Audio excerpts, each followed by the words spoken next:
Before you dive into this historical conspiracy thriller, I'd love to know where in the world you're reading from and what time it is there. Please leave a comment below sharing your location and local time, and if you enjoy stories that keep you up at night questioning history's official narratives, don't forget to subscribe to Sleep Theories for more thought-provoking tales. Washington City smelled of gunpowder and champagne in April of 1865. The air hung heavy with both celebration and suspicion as the bloodiest chapter in American history came to its uncertain conclusion. 4 years of brother killing brother had left the nation's capital, a curious mixture of jubilation and paranoia. Elias Finch could taste both as he walked the muddy streets, notebook tucked securely in his inside pocket.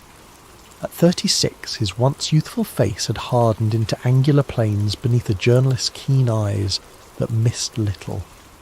War had taught him that truth was the first casualty in times of conflict, and peace often buried it deeper still. The boarding house on F Street, where he rented a sparse room, was unremarkable by design. Anonymity was a currency more valuable than gold in his profession. As the publisher of The Honest Witness, an underground pamphlet that had exposed profiteering and corruption throughout the war, Elias had made powerful enemies, yet his readership had grown steadily, passed hand to hand beneath the noses of the politicians he regularly skewered with his words. The war may be ending, but the real fighting is just beginning, he muttered, climbing the creaking stairs to his room.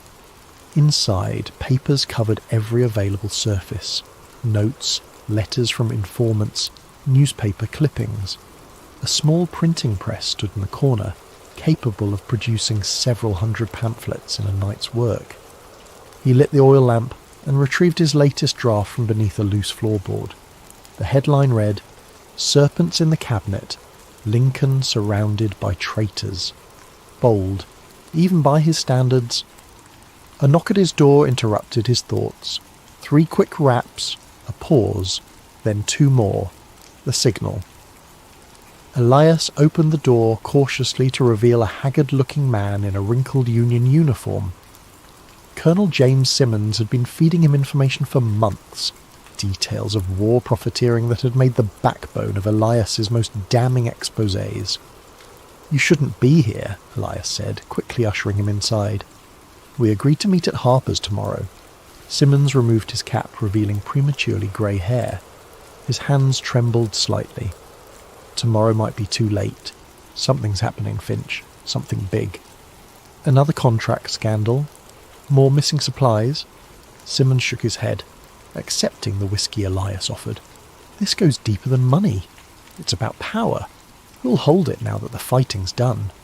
He drained the glass in one swallow. "Lincoln's making enemies faster than he can count them." "Not exactly news," Elias replied, though something in the colonel's demeanour made him uneasy. "The South wants him dead. Half his generals think he's too soft, and the radicals in his own party find him insufferable." "It's worse than that," Simmons lowered his voice. "There have been meetings, important men, military, cabinet members, banking interests. They speak of necessary transition and securing the victory. Names, Colonel. I need names." "That's just it. I don't have them all. But I've seen strange insignias, not official military. A phoenix rising from flames." Simmons glanced nervously at the window. "And Secretary Stanton. He's at the centre somehow." "Edwin Stanton?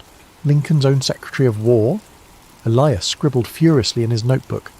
"Watch the Treasury building tomorrow night. Midnight. Back entrance. You'll see for yourself who comes and goes." Simmons rose to leave.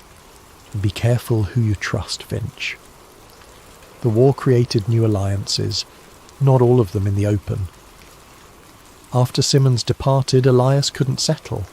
He paced his small room, mind racing. Edwin Stanton had always struck him as brutally efficient but loyal to the Union cause. Yet the colonel had seemed genuinely frightened. As darkness fell, Elias took to the streets. Washington, after sundown, transformed into a different city, one where power moved in whispers and shadows. He made his way toward the White House, keeping to side streets. The spring air carried voices from open windows, celebrations, arguments, the raw emotions of a nation still processing its wounds. Near Lafayette Square, a convoy of unmarked carriages caught his attention, black lacquered with no insignia, windows covered with thick curtains. They moved with military precision toward the executive mansion. As they passed a street lamp, Elias glimpsed something on the door of the lead carriage, a small emblem of what appeared to be a bird with outstretched wings. Following at a distance, he watched the carriages disappear through a side entrance of the White House grounds. A figure emerged briefly to greet them, tall, bearded, with the unmistakable profile of Secretary Stanton. Elias made a note of the time, 11:17 p.m. The following day brought news that General Lee had formally surrendered at Appomattox Courthouse.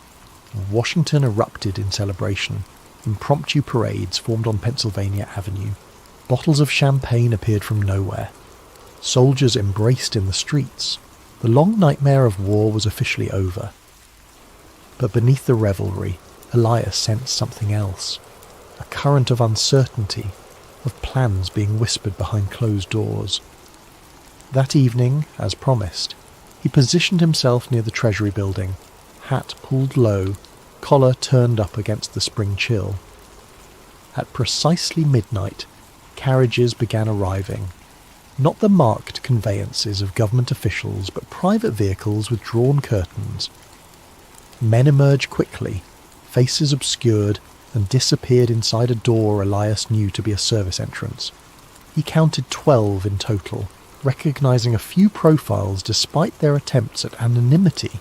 The Supreme Court Justice, 2 generals, what appeared to be Vice President Johnson himself. Last to arrive was a smaller carriage. When its occupant stepped out, Elias had to stifle a gasp. Senator Lafayette Baker, head of the National Detective Police, Lincoln's own spy master, was unmistakable even in the dim gaslight. Before entering, Baker paused, scanning the darkness as if sensing Elias's presence. On his lapel glinted a small pin, a phoenix rising from flames. For 3 hours Elias waited in the shadows, fighting the cold and his own growing dread. When the men finally emerged, their expressions were solemn, purposeful. Something had been decided in that room, something that would never appear in any official record. Back in his lodgings, Elias worked feverishly until dawn, connecting threads, forming theories. His hands shook as he sketched out the emblem he'd seen, the Phoenix insignia. Below it he wrote, "The Order of the Phoenix, secret society or military faction." As morning light crept through his window, Elias heard newsboys already crying the headlines. Victory complete. Lincoln to attend Ford's Theatre tomorrow night. An odd chill ran through him as he recalled Simmons's warning. Something big is about to happen. He glanced at his notes, the mysterious meetings, the Phoenix emblem, Stanton's involvement, the timing of it all. A terrible suspicion began to form in his mind, one he dared not even write down. But one thing was certain. He needed to be at Ford's Theatre tomorrow night. April 14th dawned bright and clear, a Good Friday that seemed to herald the nation's rebirth after its long crucible of war. Flags hung from every building on Pennsylvania Avenue. Church bells rang throughout the day, not in mourning as they had for 4 years, but in celebration. Elias spent the morning visiting contacts, trading information in the back rooms of taverns and print shops. The name, Order of the Phoenix, drew blank stares, or nervous glances. No one would speak of it directly, but their silence told him enough. The name carried weight, inspired fear. By mid-afternoon, he had secured a ticket to Ford's Theatre. Our American cousin was not his idea of quality entertainment, but the president's attendance made it the centre of Washington that night. If his suspicions had any merit, he needed to be there. As dusk settled, Elias dressed with unusual care. His customary rumpled journalist attire was replaced by a respectable suit and cravat, nondescript enough to blend with the theatre crowd, but fine enough not to attract unwanted attention. He slipped his notebook into an inner pocket, along with a small revolver, a precaution he'd never needed before, but tonight felt different. Ford's theatre blazed with light as he approached. The 3-story brick building on 10th Street had become the centre of Washington society since its renovation 2 years earlier. Tonight it seemed all of official Washington had turned out, a celebration of victory personified by the attendance of the president himself.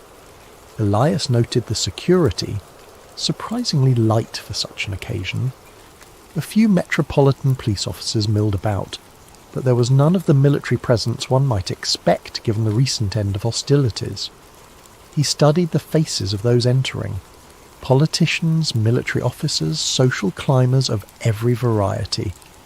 All seemed caught up in the festive atmosphere, yet Elias couldn't shake the feeling of performances within performances.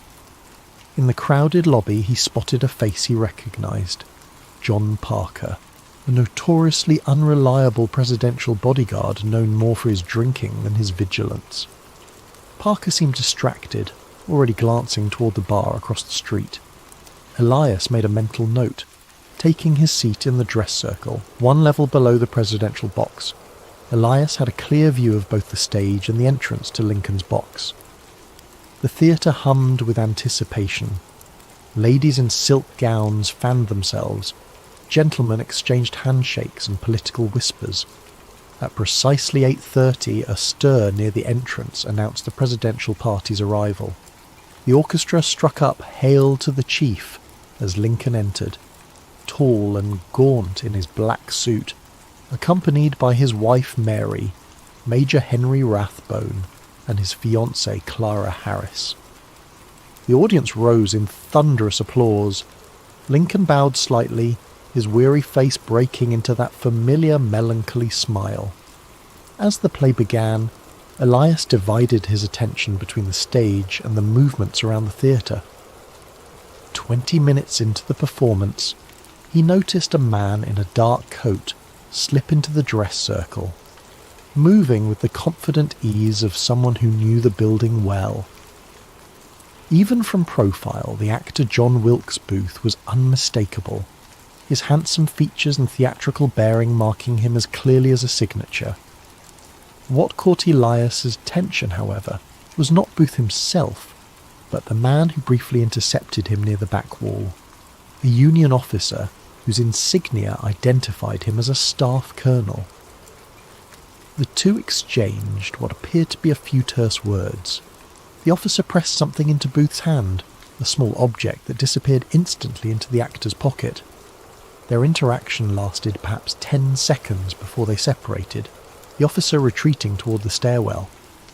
Elias's journalistic instincts flared. He rose quietly, intending to follow the officer when he noticed something else, a flash of metal on the man's collar. Even from a distance the shape was familiar, a small phoenix emblem, identical to the one he'd seen on Senator Baker's lapel. Before Elias could process this, Booth had already moved toward the president's box. With growing alarm, Elias watched the actor pause outside the entrance. The expected guard, Parker, was nowhere to be seen. Booth seemed to check the corridor before slipping inside. What happened next would forever burn itself into the nation's consciousness.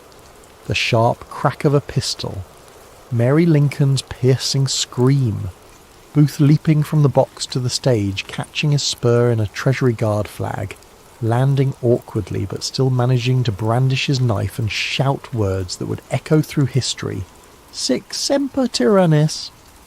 The theatre erupted into chaos. Women fainted, men shouted. Someone screamed, "The president is shot!" From his position, Elias could see into the presidential box where Lincoln slumped in his rocking chair, a dark stain spreading across his collar. As pandemonium engulfed the theatre, Elias's trained eye caught details others missed.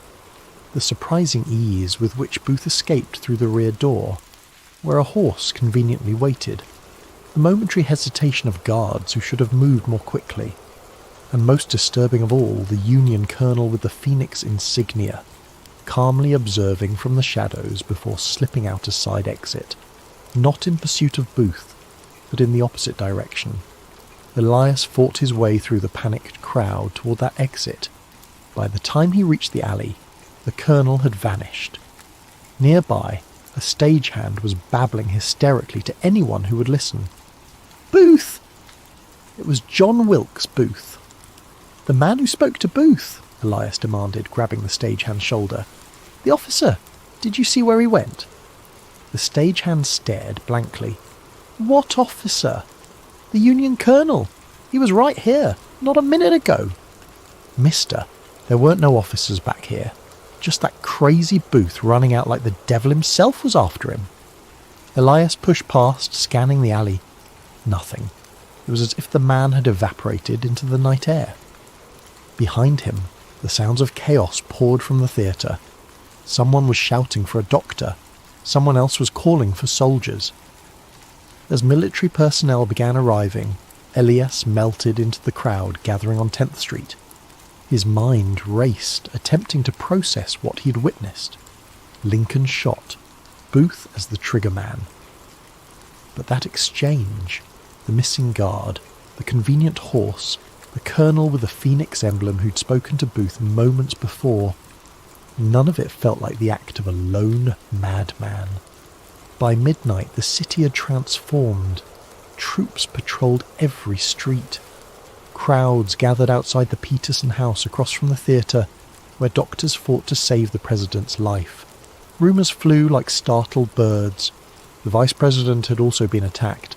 Secretary Seward had been stabbed in his bed. Confederate sympathisers were storming the city. Elias worked his way through the crowd, gathering fragments of conversation, watching which officials came and went. Shortly before 1 o'clock, he spotted Secretary Stanton arriving, his face a mask of controlled fury. As Stanton pushed through toward the house where Lincoln lay dying, Elias caught a glimpse of who accompanied him. The same colonel from the theatre, now openly wearing his phoenix insignia, as if it were an official military decoration. Their eyes met briefly across the chaotic street. The colonel's gaze was cold, evaluating, and unmistakably warning. Then he disappeared inside behind Stanton, where the fate of the nation was being decided while its leader slipped away. By dawn, when Lincoln finally surrendered to his wound, Elias had filled his notebook with observations that contradicted the narrative already forming in official circles. As the bells of Washington began to toll, he slipped away from the crowds, certain of only one thing. What he had witnessed at Ford's Theatre was not the impulsive act of a Southern sympathiser, but the opening move in a much larger game. The city awoke to church bells and black crape. By noon on April 15th, Washington had transformed into a city of mourning. Black fabric draped from windows and balconies. Women wept openly in the streets. Men stood in stunned silence outside newspaper offices, reading the bulletins posted every hour. Elias moved through this landscape of grief like a ghost, his journalist's mind cataloguing the discrepancies that were already appearing between what he had witnessed and what was being reported. The papers called Booth a Southern fanatic acting alone. No mention of the officer who had spoken with him, no questions about the convenient absence of the president's guard, no curiosity about how easily the assassin had accessed the box. Most telling was how quickly the official narrative formed. Before Lincoln's body was cold, before any real investigation could begin, the story had already solidified. A vengeful actor, driven by Confederate sympathies, had struck a final blow for the lost Southern cause. Elias made his way to a small printing shop off E Street owned by a German immigrant named Mueller, who had printed The Honest Witness throughout the war. The old man's face was grave as Elias entered. "I cannot print for you any more, Herr Finch," Mueller said before Elias could speak. "Men came this morning. Government men." "What men? What do they want?" Mueller's hands trembled as he rearranged already perfectly ordered type. "They asked about you, about your pamphlet. They took my customer ledger," he lowered his voice. "They had that look, Finch. The look of men who break things that cannot be fixed. Did they threaten you directly? They didn't need to. Muller glanced nervously at the window. One of them said, "The country needs unity now, not troublemakers." Then he put his hand on my printing press and said, "Beautiful machine. Would be a shame if something happened to it, or to your immigration papers." Elias felt a familiar anger rising.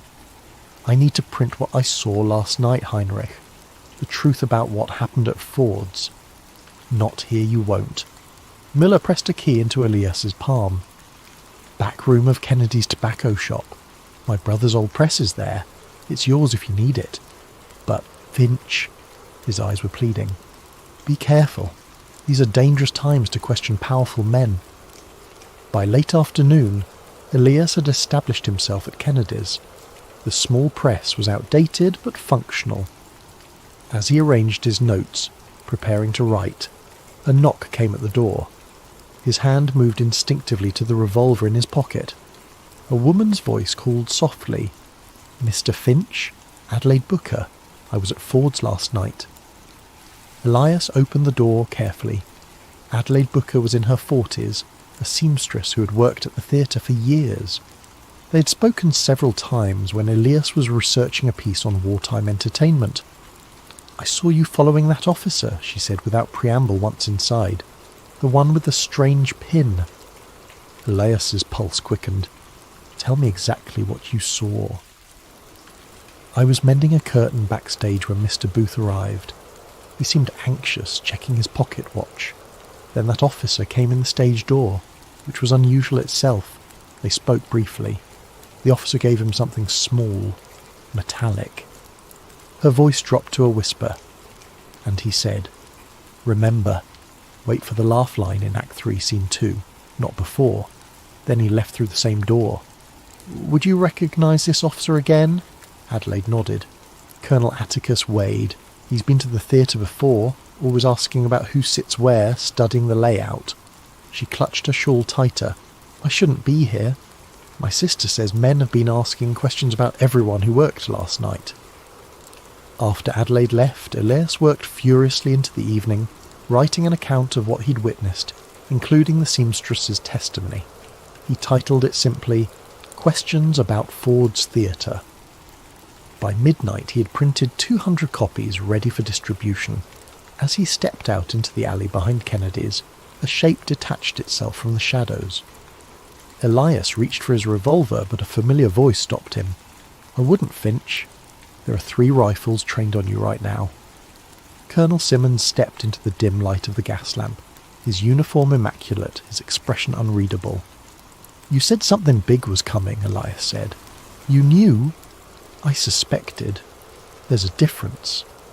Simmons glanced at the bundle of pamphlets under Elias's arm.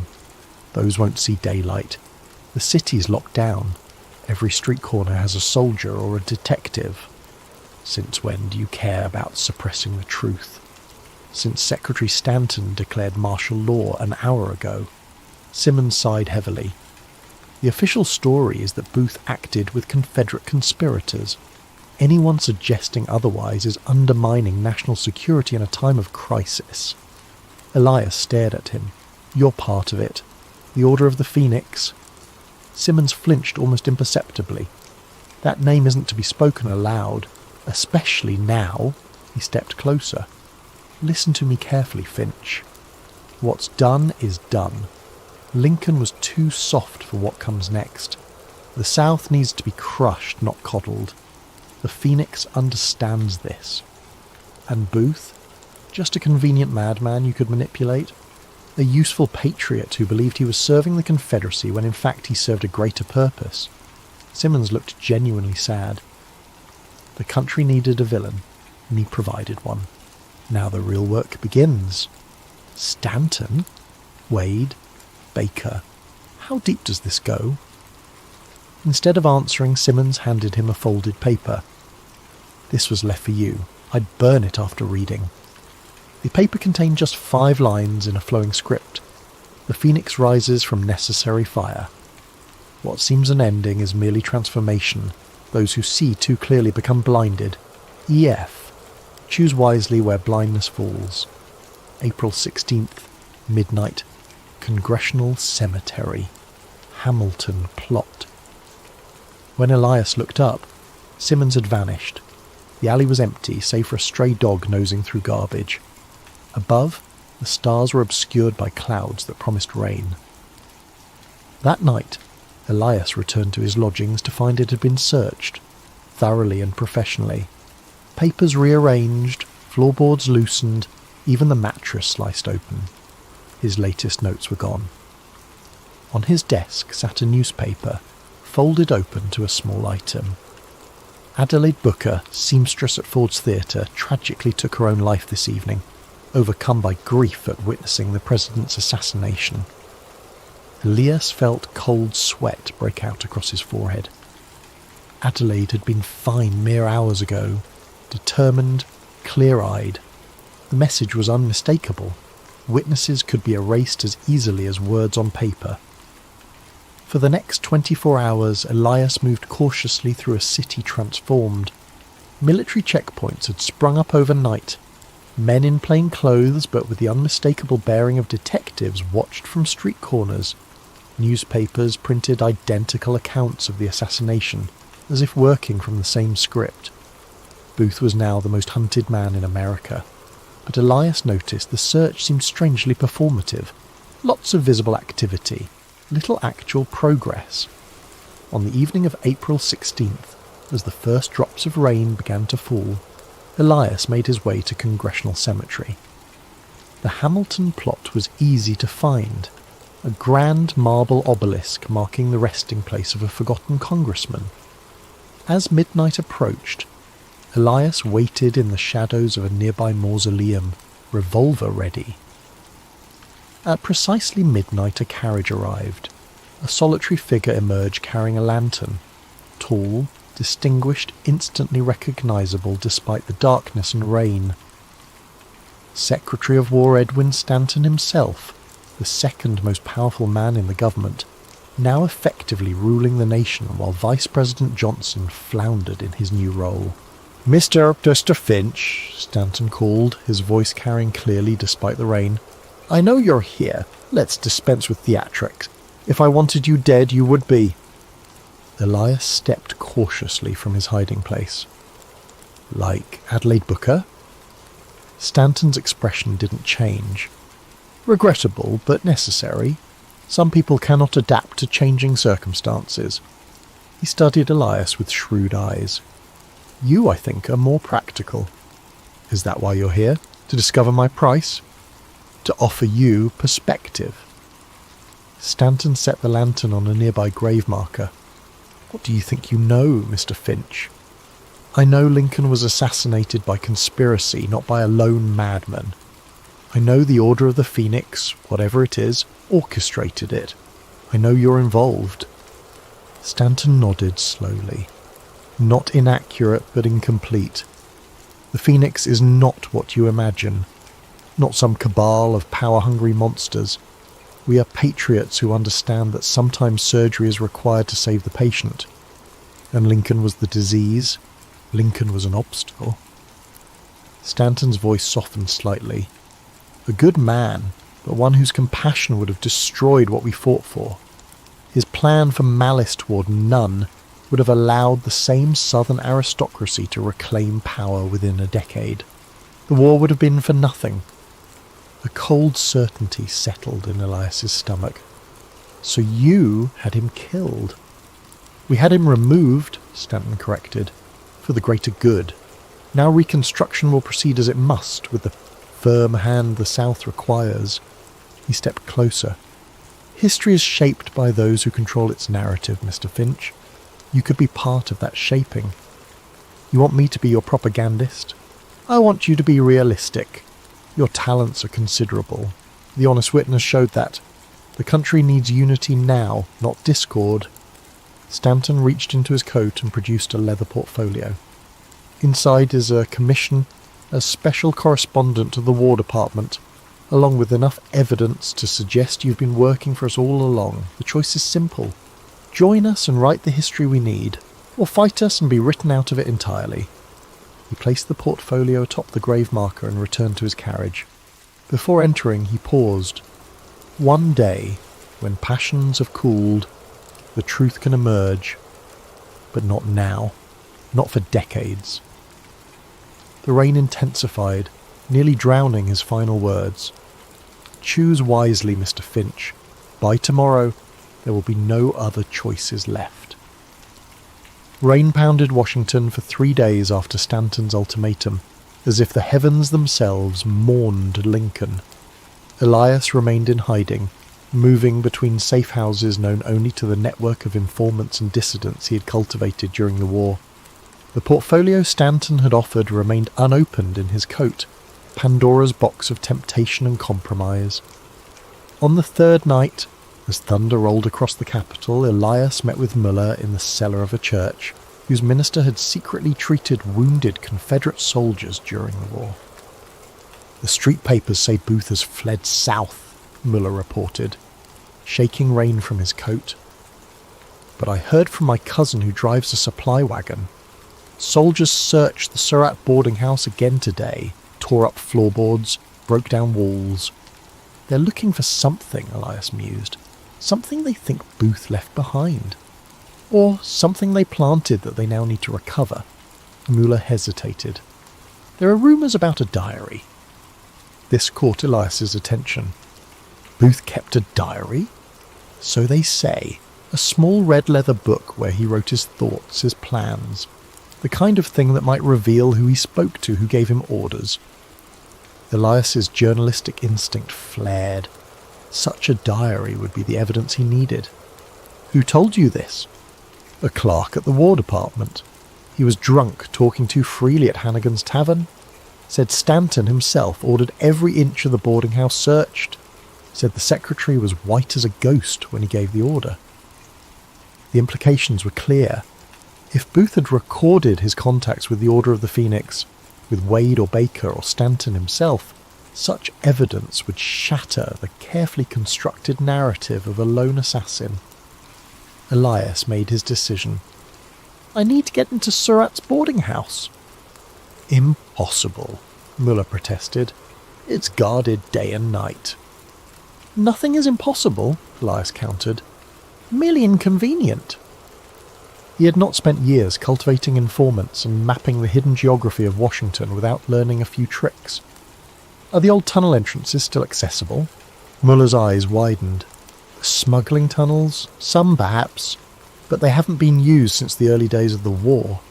Washington's geography held secrets unknown to most citizens. Beneath certain buildings, particularly near the Navy Yard and along the riverfront, a network of tunnels had been used early in the war to move supplies, information, and occasionally people. Most had been sealed or forgotten, but Elias had mapped them meticulously for a story he had never published. That night, guided by nothing but memory and a crude map drawn in his notebook, Elias descended into Washington's underground labyrinth. The entrance, a rusted door behind a false wall in the cellar of an abandoned warehouse, creaked ominously as he forced it open. The tunnel beyond was damp, the air heavy with mould and decay. His lantern cast grotesque shadows as he navigated the narrow passage, counting intersections, measuring distances by paces. After nearly an hour of careful progress, he reached what his calculations suggested should be directly beneath H Street and the Surratt boarding house. A metal ladder bolted to the wall led upward into darkness. Elias extinguished his lantern and climbed, emerging into what appeared to be a small storage cellar. Dust covered everything, undisturbed save for a single set of boot prints that stopped near the far wall. Elias examined the wall carefully, noting a slight discoloration in the mortar between several bricks. Using his pocket knife, he scraped away the newer mortar, revealing a loose brick. When he removed it, his fingers touched something soft inside the cavity. Leather. With trembling hands, he extracted a small red book, its cover unmarked. Opening it revealed pages filled with an elegant theatrical hand. Booth's diary, hidden where he thought it would be safe. Or perhaps where someone had instructed him to conceal it. Elias tucked the diary into his coat and retraced his steps through the tunnel. Back in the relative safety of the church cellar, he finally examined his prize by lamplight. The diary was not what he had expected. Rather than a detailed account of the conspiracy, It contained the rambling justifications of a man convinced of his own historical importance. Booth compared himself to Brutus, writing of striking down the tyrant to avenge the South. Yet scattered among these self-aggrandizing passages were troubling inconsistencies. One entry from March read, "Met with W again. He assures me that once it is done I will be hailed as a hero throughout the South. Arrangements have been made for my escape. I am to follow the route exactly as planned, making contact at each designated safe house until I reach safety in Virginia." Another, more disturbing entry from early April. "The order has guaranteed my place in history. Their reach extends to the highest levels of government, to men whose names I dare not commit to paper. They speak of a reborn nation, purified by fire, where true patriots will guide America to its rightful destiny. I am merely the instrument of this necessary transformation." Most revealing was an entry from April 13th, the day before the assassination. "Final meeting with C.W. He provided the derringer and confirmed the timing. Act 3, Scene 2, during the laugh line when the noise will mask the shot. The guard will be absent. This has been arranged. I expressed concern about escaping through the crowded theatre, but C.W. assured me that certain doors would be unobstructed. He gave me the small token to identify myself to those helping along the escape route, a bronze phoenix rising from flames. Elias read until dawn, piecing together the conspiracy. The diary never explicitly named the Order of the Phoenix, but its influence was clear in every arrangement, every coincidence that smoothed Booth's path. The assassination had been meticulously planned, with collaborators positioned throughout Ford's theatre and along the escape route. But the diary raised as many questions as it answered. Who was C.W.? Colonel Wade, perhaps? And what of the higher powers Booth alluded to but never named directly? Stanton was an obvious suspect, but the diary suggested the conspiracy reached even further into banking interests that had profited from the war, foreign connections that feared Lincoln's plans for Reconstruction, even radical Republicans who found the president too moderate. Armed with Booth's own words, Elias began drafting what would become The Murder of the Republic, his most explosive pamphlet yet. For 3 days he wrote feverishly in a room heretofore sympathetic bookshop, connecting threads between Booth's diary, his own observations, and the strange behaviour of government officials in the aftermath. He identified key members of the Order of the Phoenix, Stanton at its centre, Colonel Atticus Wade as its military enforcer, Lafayette Baker using the detective police to control information, and at least 3 cabinet members whom he suspected based on their sudden policy reversals after Lincoln's death. On April the 24th, as the first copies came off the press, news flashed across Washington. John Wilkes Booth had been cornered in a Virginia tobacco barn and killed, shot, they said, by a zealous soldier against orders to take him alive. Conveniently, the primary witness was now beyond questioning. Elias worked through the night, adding a final section to his pamphlet detailing the suspicious circumstances of Booth's death. As dawn broke on April 25th, 200 copies of The Murder of the Republic sat ready for distribution, the ink barely dry. He never got the chance to release them. The door splintered inward just after sunrise. 6 men in plain clothes but with military bearings stormed into the small room, weapons drawn. They wore no uniforms, carried no identification, but Elias recognized their leader, Lafayette Baker himself, head of the National Detective Police, the man who had supposedly directed the hunt for Booth. "Elias Finch," Baker announced without preamble, "you are under arrest for sedition and interference with a military investigation." Elias had expected this moment, had prepared for it, but the reality still struck him like a physical blow. Under whose authority? Martial law has not been declared in the district. Baker smiled thinly. Special wartime powers, extended by executive order following the assassination of President Lincoln. The paperwork is irrelevant. You're coming with us.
Jack Calloway was never one to stay up late.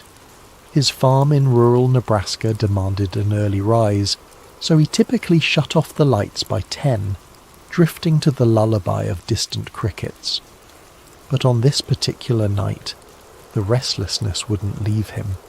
A strange heaviness pressed against the humid summer air, as if the land itself was holding its breath. Shortly after midnight, Jack found himself on the back porch, sipping lukewarm coffee and staring at the star-studded sky. Clouds drifted over the moon, turning the farmland into a patchwork of shifting shadows. He almost retreated inside, deciding he was imagining the tension in the atmosphere, when a sudden glow flickered above the distant treetops. At first, Jack assumed it was an airplane.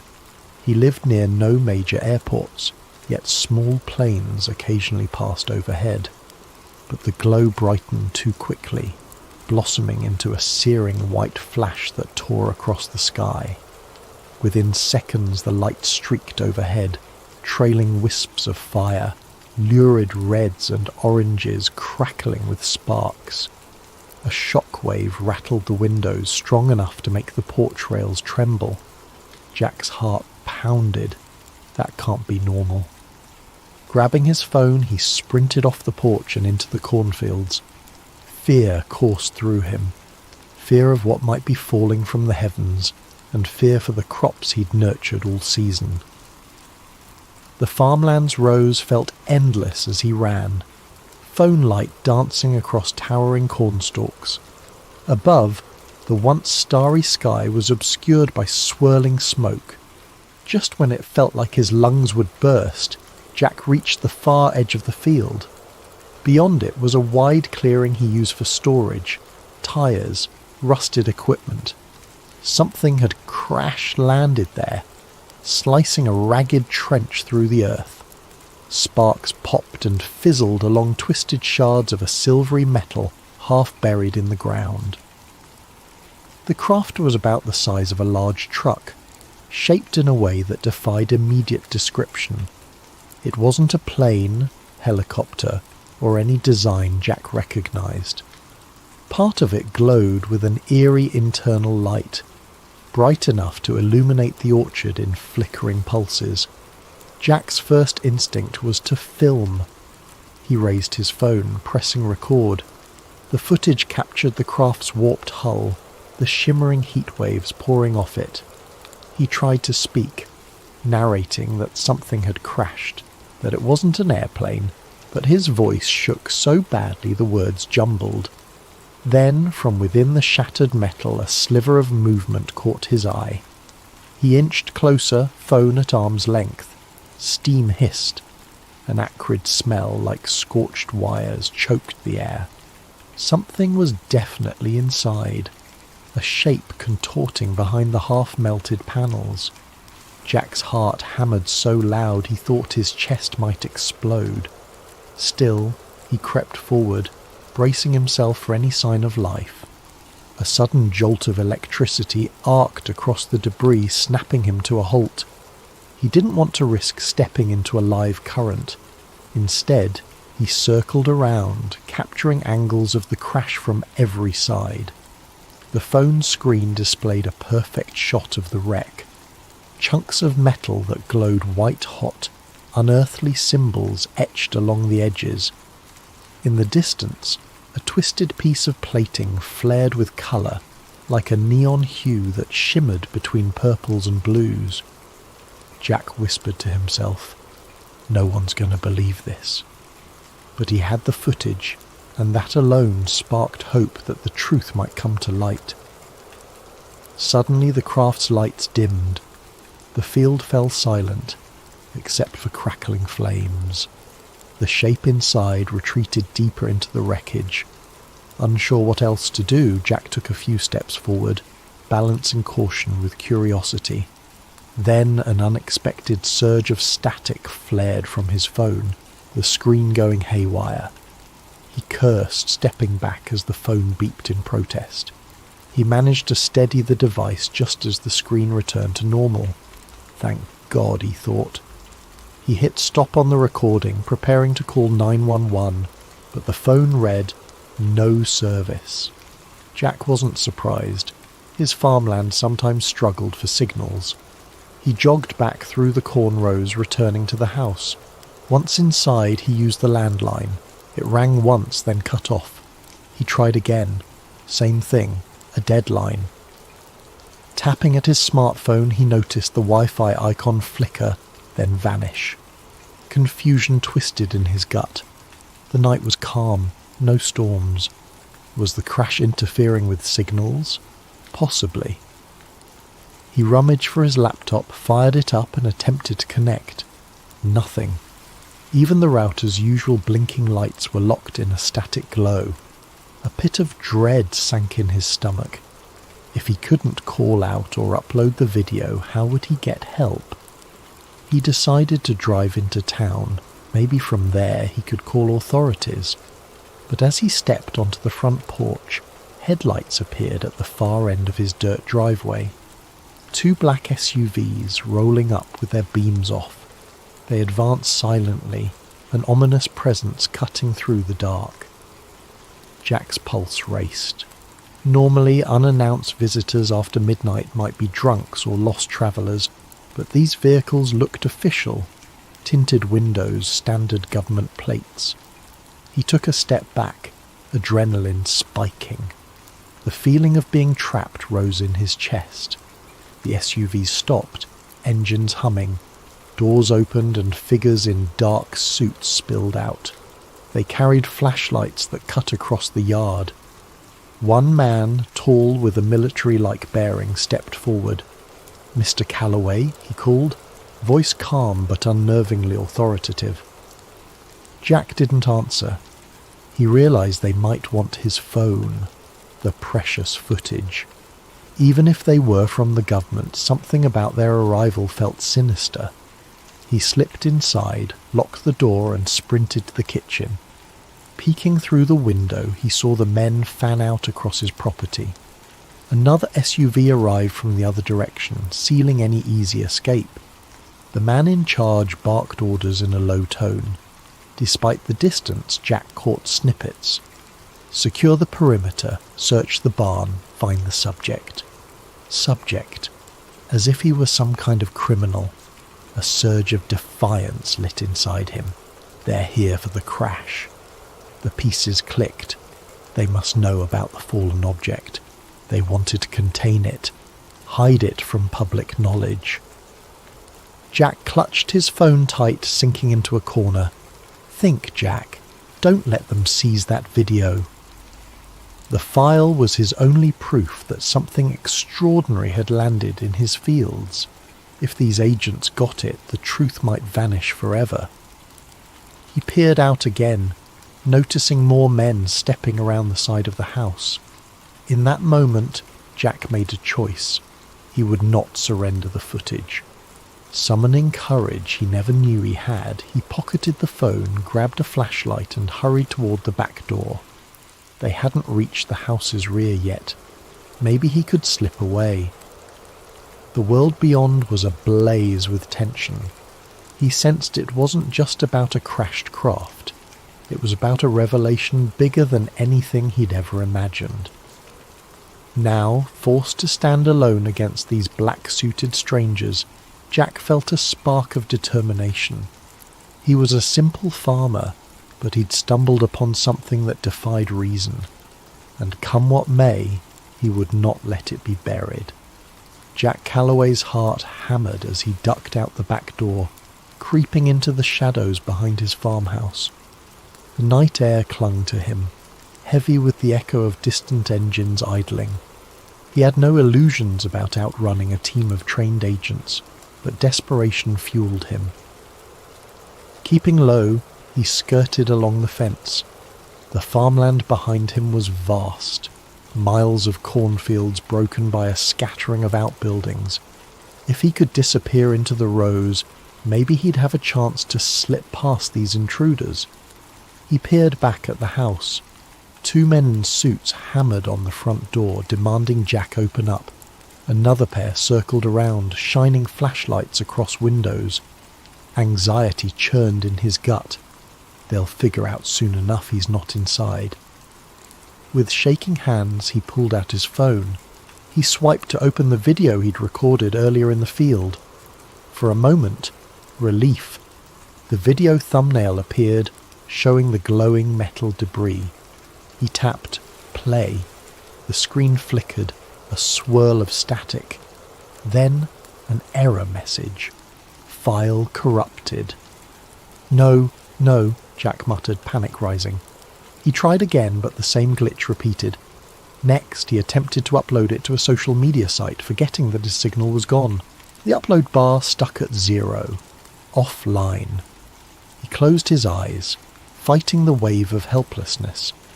The only thing that gave him hope in this impossible situation was the video, now apparently worthless. But maybe the file could still be salvaged. He retreated deeper into the farmland, aiming for the rickety old barn he used for storing equipment. Inside the barn, dust motes drifted in the faint glow of his flashlight. Jack rummaged for an old laptop he sometimes used for tractor diagnostics. It was battered, but it had a functioning USB port. If he could move the footage off his phone, maybe he could fix it. The laptop booted up with a grinding whir, making Jack cringe at how loud it seemed. Every second counted. In the barn's gloom, the beams overhead creaked, and outside he caught the faint silhouettes of flashlights sweeping across the property. The agents were close. At last the laptop loaded.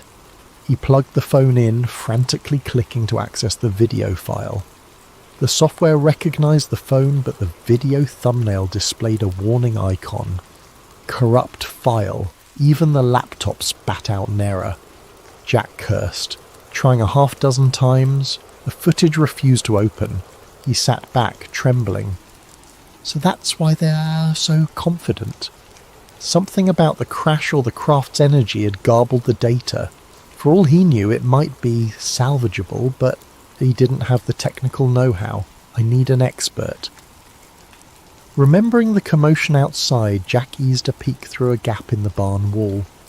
The black SUVs sat near the farmhouse, headlights illuminating part of the yard. Agents combed the area, scanning with thermal gear. Fear pinched his chest. If they had advanced tech, he'd be as visible as a heat signature behind these wooden walls. Quietly, he powered down the laptop and stuffed it into a battered tool bag. He had to get out of here. He grabbed an old hunting rifle from a rack just in case and made for a side exit. The moment he stepped outside, he heard footsteps crunching on gravel. Instinct kicked in. He darted behind the barn. A voice, low and commanding, called out, "Hold! Show yourself!" Jack froze, pressing himself to the barn's rough wooden planks. He recognized that voice from the man who had called his name earlier. Footsteps drew closer. Jack's mind raced. If he surrendered, they'd likely confiscate everything. He'd be black-bagged or simply vanish. No one would ever see that footage. Not that it was playable right now. He forced himself to move, slipping between the barn and an old tractor with rusted wheels. The flashlight beams swept over the ground. One agent hissed, "He was here." Thermal picked him up. Another responded, "He can't be far, spread out." Jack waited for a break in their pattern, then bolted into the cornfield. The tall stalks enveloped him, rustling as he stumbled between rows. He cursed each time his shoes snapped a twig or crunched dried leaves. Any sound could give him away. The overhead clouds parted, letting a faint moonlight highlight his path. Behind him, the agents' voices grew more distant. They were branching out, but the field was vast, and Jack knew its layout intimately. He used that knowledge to navigate a diagonal path, eventually emerging by a narrow dirt road at the far edge of his property. Breathing in ragged gasps, he paused behind a tree. The phone in his pocket remained lifeless. No signal. The laptop in his bag was all but useless if he couldn't fix the corrupted video. He needed someone with hacking or data recovery skills, someone who understood digital forensics. But who? A memory surfaced. During a county fair last year, Jack overheard a rumour about a reclusive tech wizard who lived 2 towns over, a woman named Olivia Carter, though folks called her Liv. She had once worked for the government in cybersecurity, then left under murky circumstances. Maybe she could salvage the footage. Deciding that was his only shot, Jack took the dirt road leading away from the farm. He hopped into his old pickup truck, which he'd parked out near the tree line for hauling feed earlier. The keys were still in the ignition. Country living had made him lax about locks. The engine sputtered, then roared to life. As he drove, he risked a glance back at his property. The headlights from the agent's SUVs glowed, and faint figures moved across the farmland. A pang of loss hit him. This farm was his home, his life. Now, it was seized by faceless men in black suits, but he refused to let them bury the truth. Hunched over the steering wheel, he pressed the gas, determined. If Liv Carter existed, if she truly had a gift for hacking, maybe she could fix the file. Jack allowed himself the faintest glimmer of hope. He had no illusions about outrunning the government forever, but he'd at least put up a fight.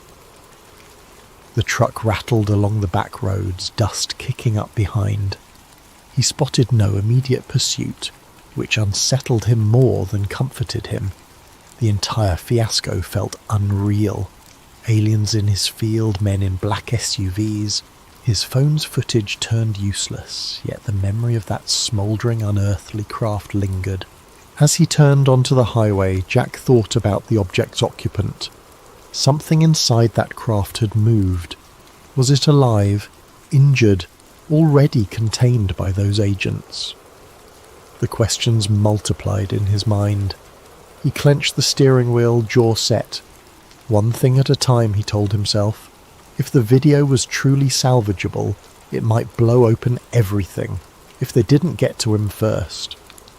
Dawn broke over a lonely gas station on the outskirts of a neighbouring county, where Jack Calloway huddled by a payphone. The overhead fluorescent lights buzzed, half of them flickering. A battered vending machine spat out stale snacks. Exhaustion weighed on Jack's eyes, but he forced himself to remain alert. He used the payphone's directory to find a listing for Olivia Carter. The number rang endlessly until a groggy voice answered. "Who is this?" it demanded. Clearing his throat, Jack identified himself, explaining that he got her name through local rumour, that he needed urgent help with a corrupted video. A pause followed, then the voice turned suspicious. "You got the wrong line, buddy," it said, starting to hang up. Jack insisted. "I have proof. Something that crashed. I caught it on camera. The government's after me. I was told you used to do NSA-level security or something." Another stretch of silence, then a half-laugh. "So you're the kind of paranoid who calls a random woman with a UFO story. I'm not that gullible." Desperation clawed at Jack. He quickly described the craft, the men in black suits, how his phone's file was corrupted after the crash. He added details about the signal jamming around his farm. The voice on the other end grew quiet. Finally it said, "Meet me at the old train depot outside Rockville, near mile marker 114. Be there in 2 hours, alone." Then it clicked off. Jack exhaled relief, though a kernel of doubt lingered. What if this is a trap? But with no other leads, he had no choice. He drove an hour on dusty roads until he found the abandoned train depot, a dilapidated brick building lost among weeds and rusted tracks. The place felt deserted, except for a single battered motorcycle leaning against the wall.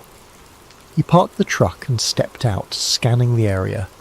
A figure emerged from the depot's shadow. A woman in her 30s, lean and sharp-eyed, wearing a hoodie and clutching a backpack. "You're Jack?" she asked warily. "Yes. You Liv Carter?" She gave a tight nod. we don't have much time, show me the phone." Jack handed it over, anxiously summarising the night's events. Crash in the cornfield, black SUVs, corrupted footage. She offered no immediate reaction beyond a raised eyebrow. Settling on a crumbling bench, she booted up a compact laptop from her backpack, hooking Jack's phone to it via cable. "Your data's scrambled," she muttered, eyes flicking across lines of code. "Could be electromagnetic damage or some advanced jamming tech." Jack paced, scanning for signs of watchers. The old train tracks vanished into the horizon, no other vehicles in sight. Liv typed furiously, occasionally murmuring about header corruption or audio anomalies. After a tense half-hour, she said, "I can see partial frames, indistinct shapes, bright lights. This is definitely not a normal glitch." A flicker of hope ignited in Jack. "Can you fix it?" Liv sighed. "I might restore enough to see something, but I can't promise clarity. The real kicker is these weird signals embedded in the data, like some kind of layered frequency. I've never encountered anything like this in normal phone footage."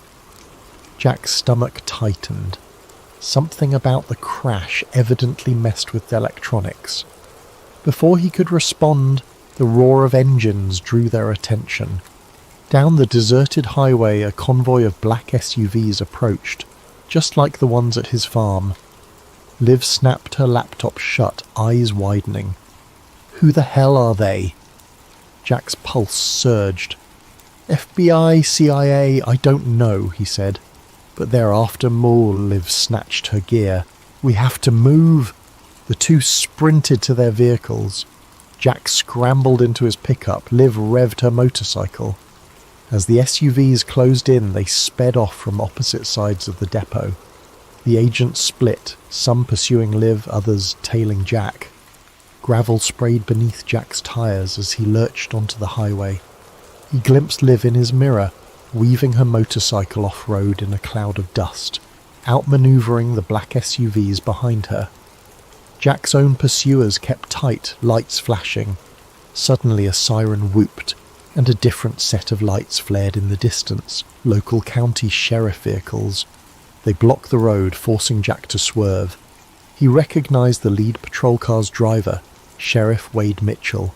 The older man stepped out, arms raised in a calm-down gesture. One of the black-suited agents hopped from his SUV, flashing a badge at Mitchell. Though Jack couldn't hear their exchange, it was clear the agent demanded Mitchell to stand aside. Mitchell frowned, glancing at Jack's truck. He motioned for Jack to pull over. Faced with no immediate path to escape, Jack braked, wheels skidding on cracked asphalt. The agent approached, dark sunglasses masking any expression. "Jack Calloway, we'd like you to come with us.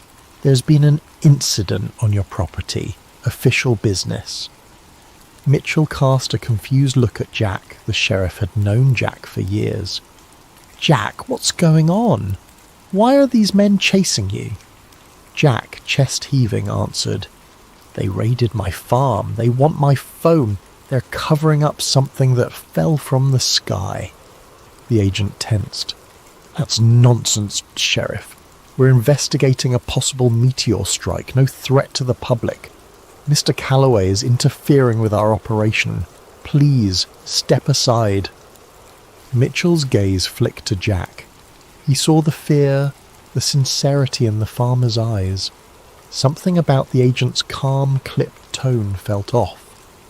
"I'd like to hear more from Jack," the sheriff said, folding his arms. The agent's jaw tightened. "This is a federal matter. You're out of your jurisdiction." Jack took the moment's distraction to speak quickly, explaining the crash, the craft, the suits.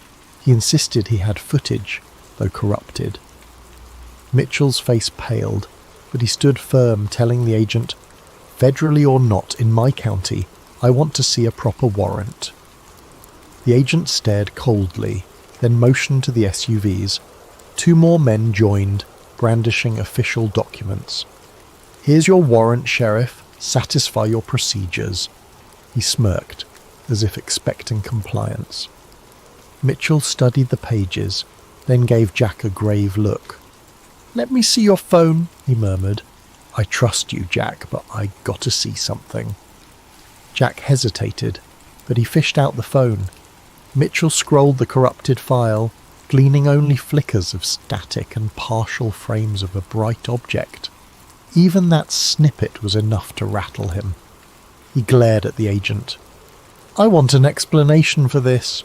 Doesn't look like a meteor to me." The agent stepped forward, face stony. "Sheriff, you're obstructing an active federal operation. If you continue, we will have to place you under arrest as well." Mitchell stiffened, mind clearly torn. He faced Jack, voice hushed. "I can't protect you if you fight them here."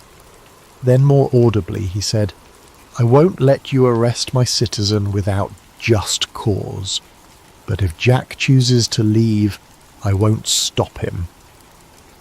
Silence stretched. The agent's eyes narrowed behind tinted lenses.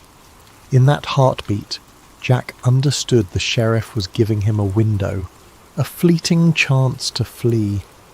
Not wanting to waste it, he gunned the truck's engine. The agent barked an order, but Mitchell positioned himself in the agent's path, forcing him to sidestep. Jack roared past the police cruiser, rubber squealing. The black SUVs swarmed, but Mitchell's deputies manoeuvred to block them, even if just for a few seconds. Those precious moments let Jack speed onto the open road. In his rearview mirror, he saw the convoy eventually break free, resuming pursuit. His chest pounded with gratitude toward the sheriff. Though uncertain how long that little defiance would protect him, he pressed on, scanning for any sign of Liv. She'd vanished on her motorcycle, presumably escaping the other cluster of agents. He prayed she'd regroup with him soon. The battered phone on his passenger seat was his lifeline, and also his greatest curse. If the FBI or whoever these suits truly were got their hands on it, the crash evidence might be erased forever. Jack gritted his teeth. "I won't let them bury it." Pressing the pedal harder, he raced into the horizon, unsure where he was going, only that stopping meant capture. The morning sun climbed higher, lighting fields that had once seemed peaceful. Now they were a battleground of secrets and unstoppable pursuers. Jack had become a fugitive, all because he had witnessed the impossible. Dust trailed behind Jack's pickup as he careened down a rural highway, adrenaline surging with every mile. The black SUVs were relentless, their distant headlights a grim reminder that he was hunted. His mind spun with possibilities. Find Liv, fix the footage, and broadcast it somehow. But how could they outrun a government that seemingly controlled everything? He tried calling Liv's number again, still no service. The phone's reception flickered in and out as if jammed. Approaching a fork in the road, he decided on a route that led toward deserted farmland, hoping the pursuers might lose track. Half an hour later, he spotted a single motorcycle parked off to the side near an abandoned diner. Jack pulled up, heart lifting at the sight. Sure enough, Liv Carter emerged from behind the crumbling building, scanning the horizon. She raised a hand in a signal. Jack hopped out, forcing a smile. "You okay?" Liv brushed dirt from her jacket. "Ellie, they nearly boxed me in, but I took a side route through a field, dumped my phone's SIM card, hopefully it slowed their tracking." She eyed Jack's truck. "And you?" Jack exhaled. "Sheriff Mitchell gave me a chance to escape. Now I'm out here." Liv nodded, a flicker of regret crossing her face. "The government doesn't mess around. If they want to bury this, they will." She gestured to her laptop bag. "Let me see your phone again quickly. I made some progress at the depot but had to bail." They ducked behind the diner's weathered walls. Liv opened her laptop and typed commands with practiced speed. Jack hovered anxiously, trying to keep watch for approaching vehicles.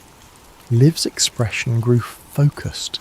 eyes flicking between lines of code. "I've recovered partial frames," she murmured. "If I can reconstruct them. There. This is definitely not a normal aircraft.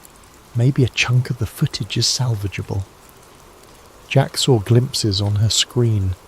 A bright metallic curve, swirling smoke, and a distortion that might be an alien symbol etched in hull plating. Even half-broken images were enough to confirm it was no meteor. His pulse quickened. Proof. Liv frowned. "There's an embedded data pattern. Could be encryption or some weird frequency. If we had better equipment, I might decode it." Before Jack could respond, a roar of engines made them jump. 2 black SUVs roared into view on the diner's main road, dust clouds rising. Liv slammed her laptop shut. "We need to move. Like now." Jack sprinted to his truck, Liv to her motorcycle, but as they revved engines, another SUV blocked the diner's exit. Doors flew open, men in suits rushing out with firearms drawn. Jack's hands tightened on the wheel. They were pinned. Then unexpectedly, a brown pickup truck barreled in from the side, smashing into the blocking SUV. Metal crunched, sending the black vehicle spinning. Jack recognized the driver. Sheriff Wade Mitchell. The sheriff yelled, "Go! Get out of here!" Seizing the moment Jack floored his truck, Liv roared off on her motorcycle. The sheriff's daring intervention had scattered the agents, giving them enough of a gap. They didn't waste it. Within seconds, they were back on the highway, engines screaming. Jack's phone buzzed with an incoming call. Somehow he had a signal. He put it on speaker. "Hello?" Mitchell's voice crackled. The line faint. "Jack, I can't hold them off for long. Look, I don't trust them. They've got federal muscle behind them, but you can't keep running forever." Jack's throat tightened. "Sheriff, I'm sorry I dragged you into this." The sheriff snorted. "You didn't drag me. Listen, I saw enough on that phone to know you're not crazy. If this is real, the public deserves to know. Keep that footage safe. I'll do what I can, but they might come after me next." Suddenly gunshots rang out over the phone, followed by a crash. Mitchell cursed. "There!" The line cut abruptly. Jack's gut twisted with guilt and fear. The sheriff might pay dearly for helping him. Beside him, dust parted as Liv's motorcycle matched speed.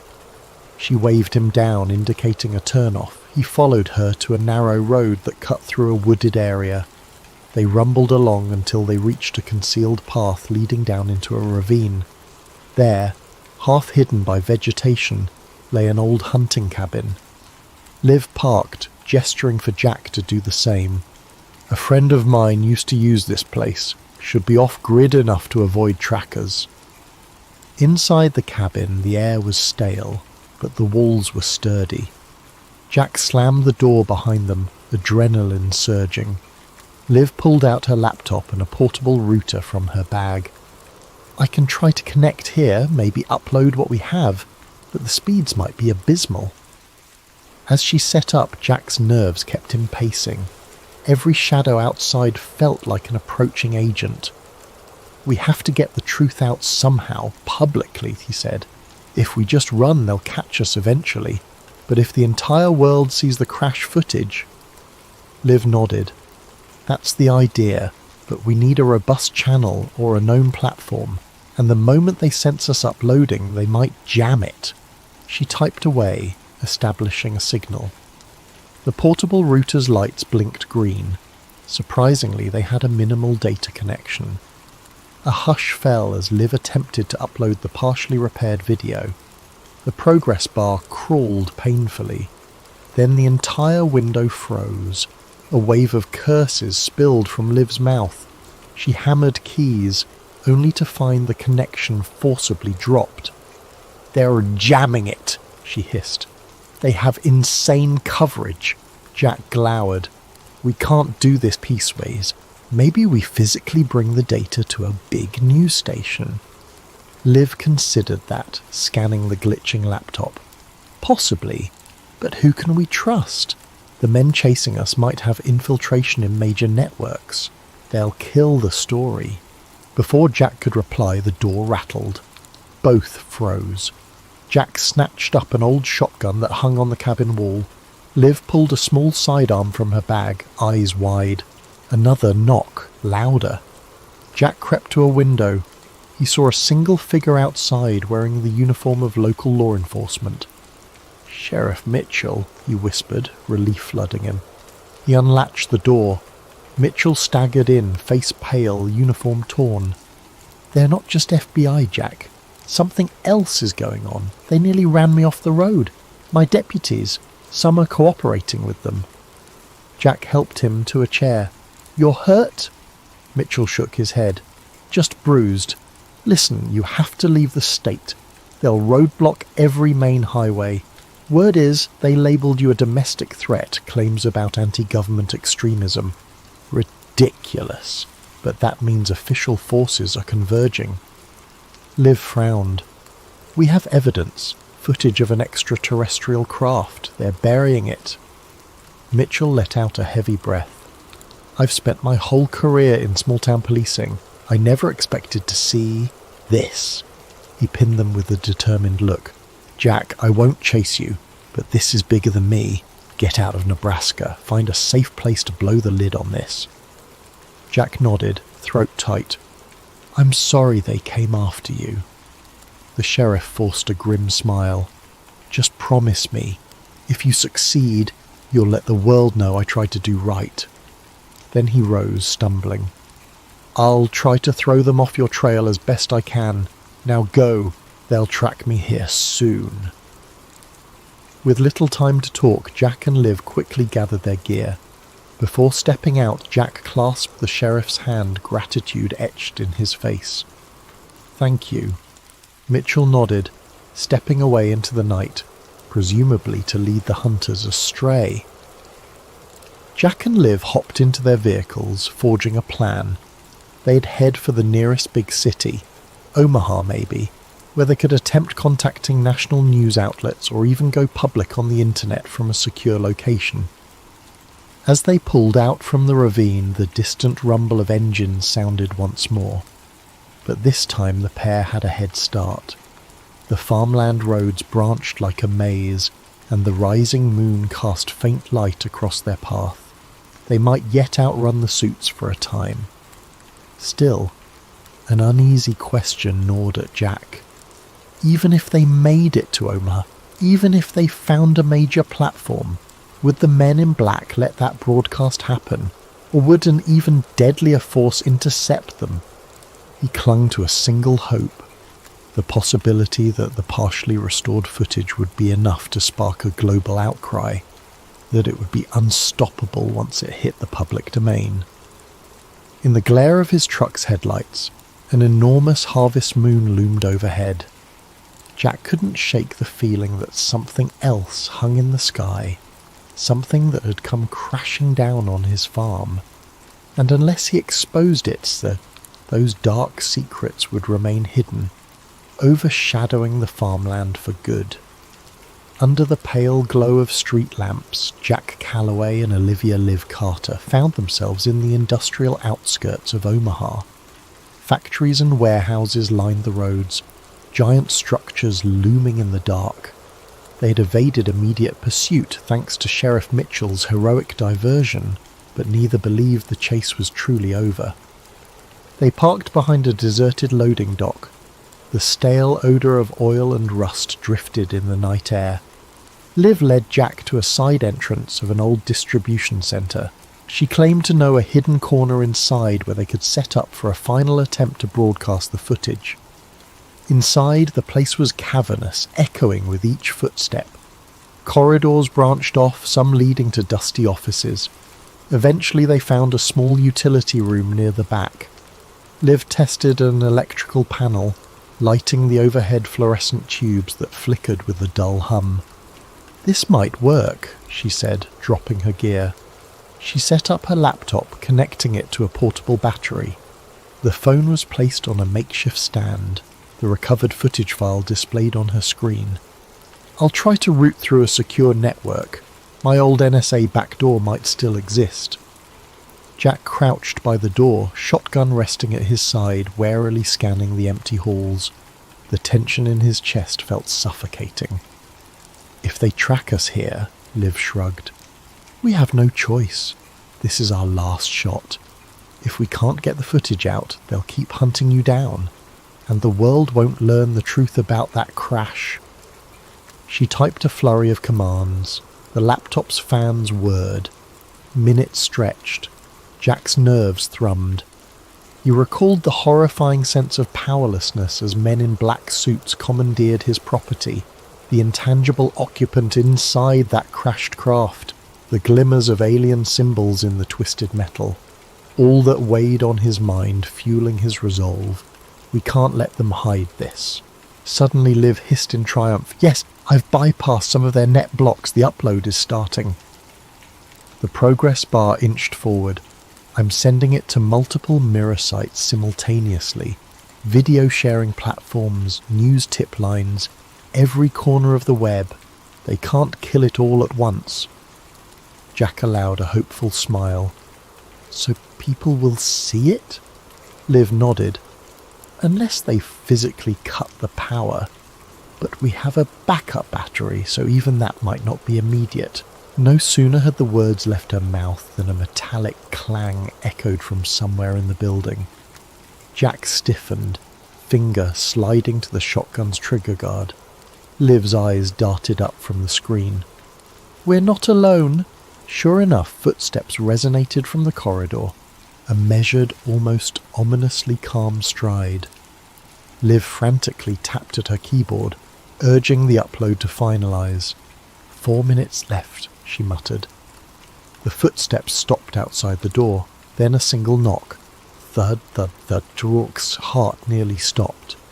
He raised the shotgun, voice shaking. "Stay back!" The door handle jiggled. Then, as if from nowhere, the knob turned and the door swung open. Standing there was Agent Daniel Briggs, the same figure who had led the raid on Jack's farm. Behind him hovered 2 more men in black suits, their faces eerily blank. Briggs's gaze swept the room, landing on the laptop.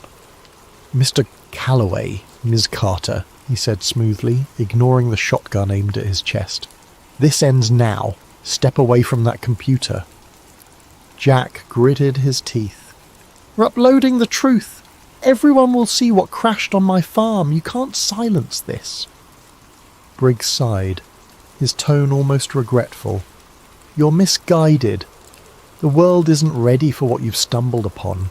Think of the panic, the chaos. We're protecting society." He nodded at the men behind him. They advanced, but Jack pumped the shotgun, halting them momentarily.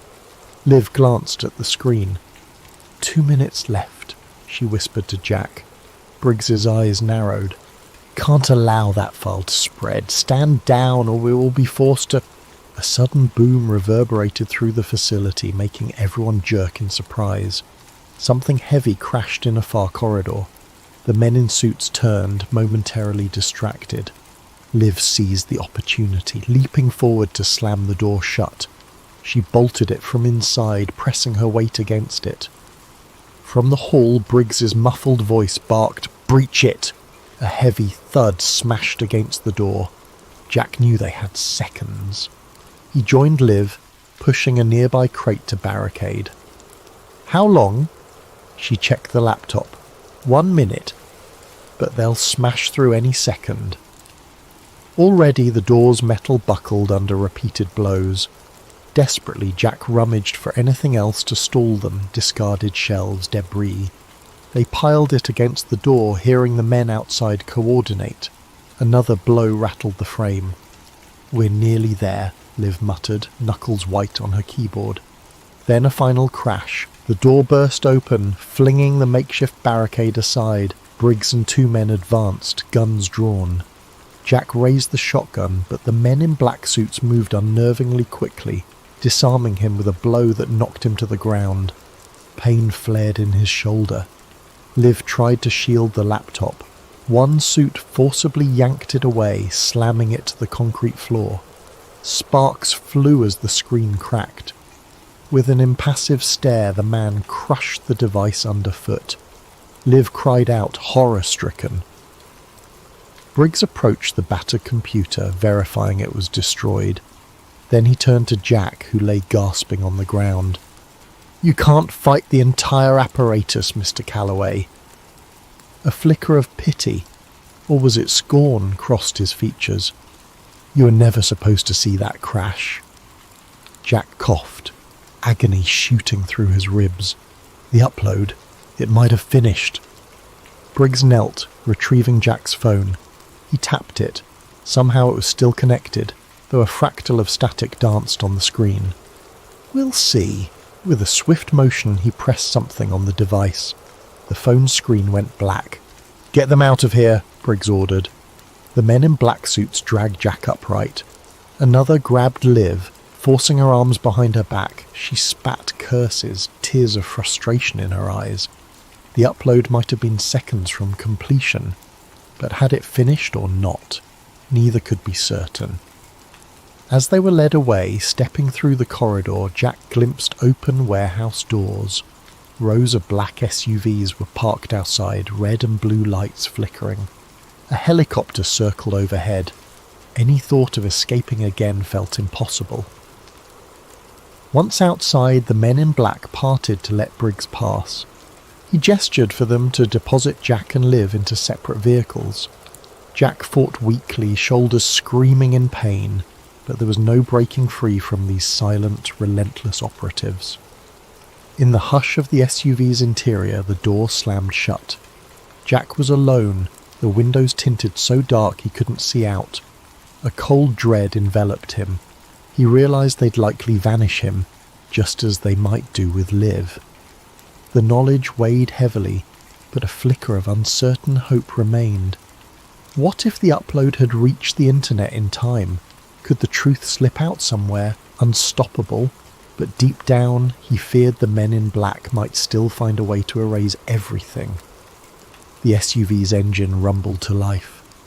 Jack sat pinned between two stiff-suited men, neither speaking. The vehicle sped off, disappearing into the night. Days later, the farmland of Jack Calloway lay silent, owned by a newly arrived family who claimed no knowledge of any Jack. The local records listed the property transfer as routine, with no mention of seized assets. Neighbours who once greeted Jack at the feed store shrugged, uncertain if they even recalled his face. Sheriff Wade Mitchell was suspended following allegations of misconduct. He refused to discuss the events publicly, haunted by glimpses of the footage that flickered on Jack's phone. Rumours circulated that Mitchell faced an internal investigation by federal authorities. Some claimed he was forced into early retirement. And Olivia Liv Carter vanished without a trace, her last known address found empty.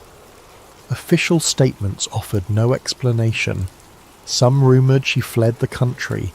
Others swore they saw her in a black car with tinted windows flanked by men in suits. Her online presence vanished, as if wiped clean. Yet in distant corners of the internet, obscure forums buzzed with rumours. Some users claimed to have seen a video snippet, a blur of silver wreckage, a swirling haze, and strange markings. The clip was incomplete, riddled with corruption. Each time it surfaced, it disappeared again. Accounts banned, threads deleted. But occasionally a screenshot survived, fueling endless speculation.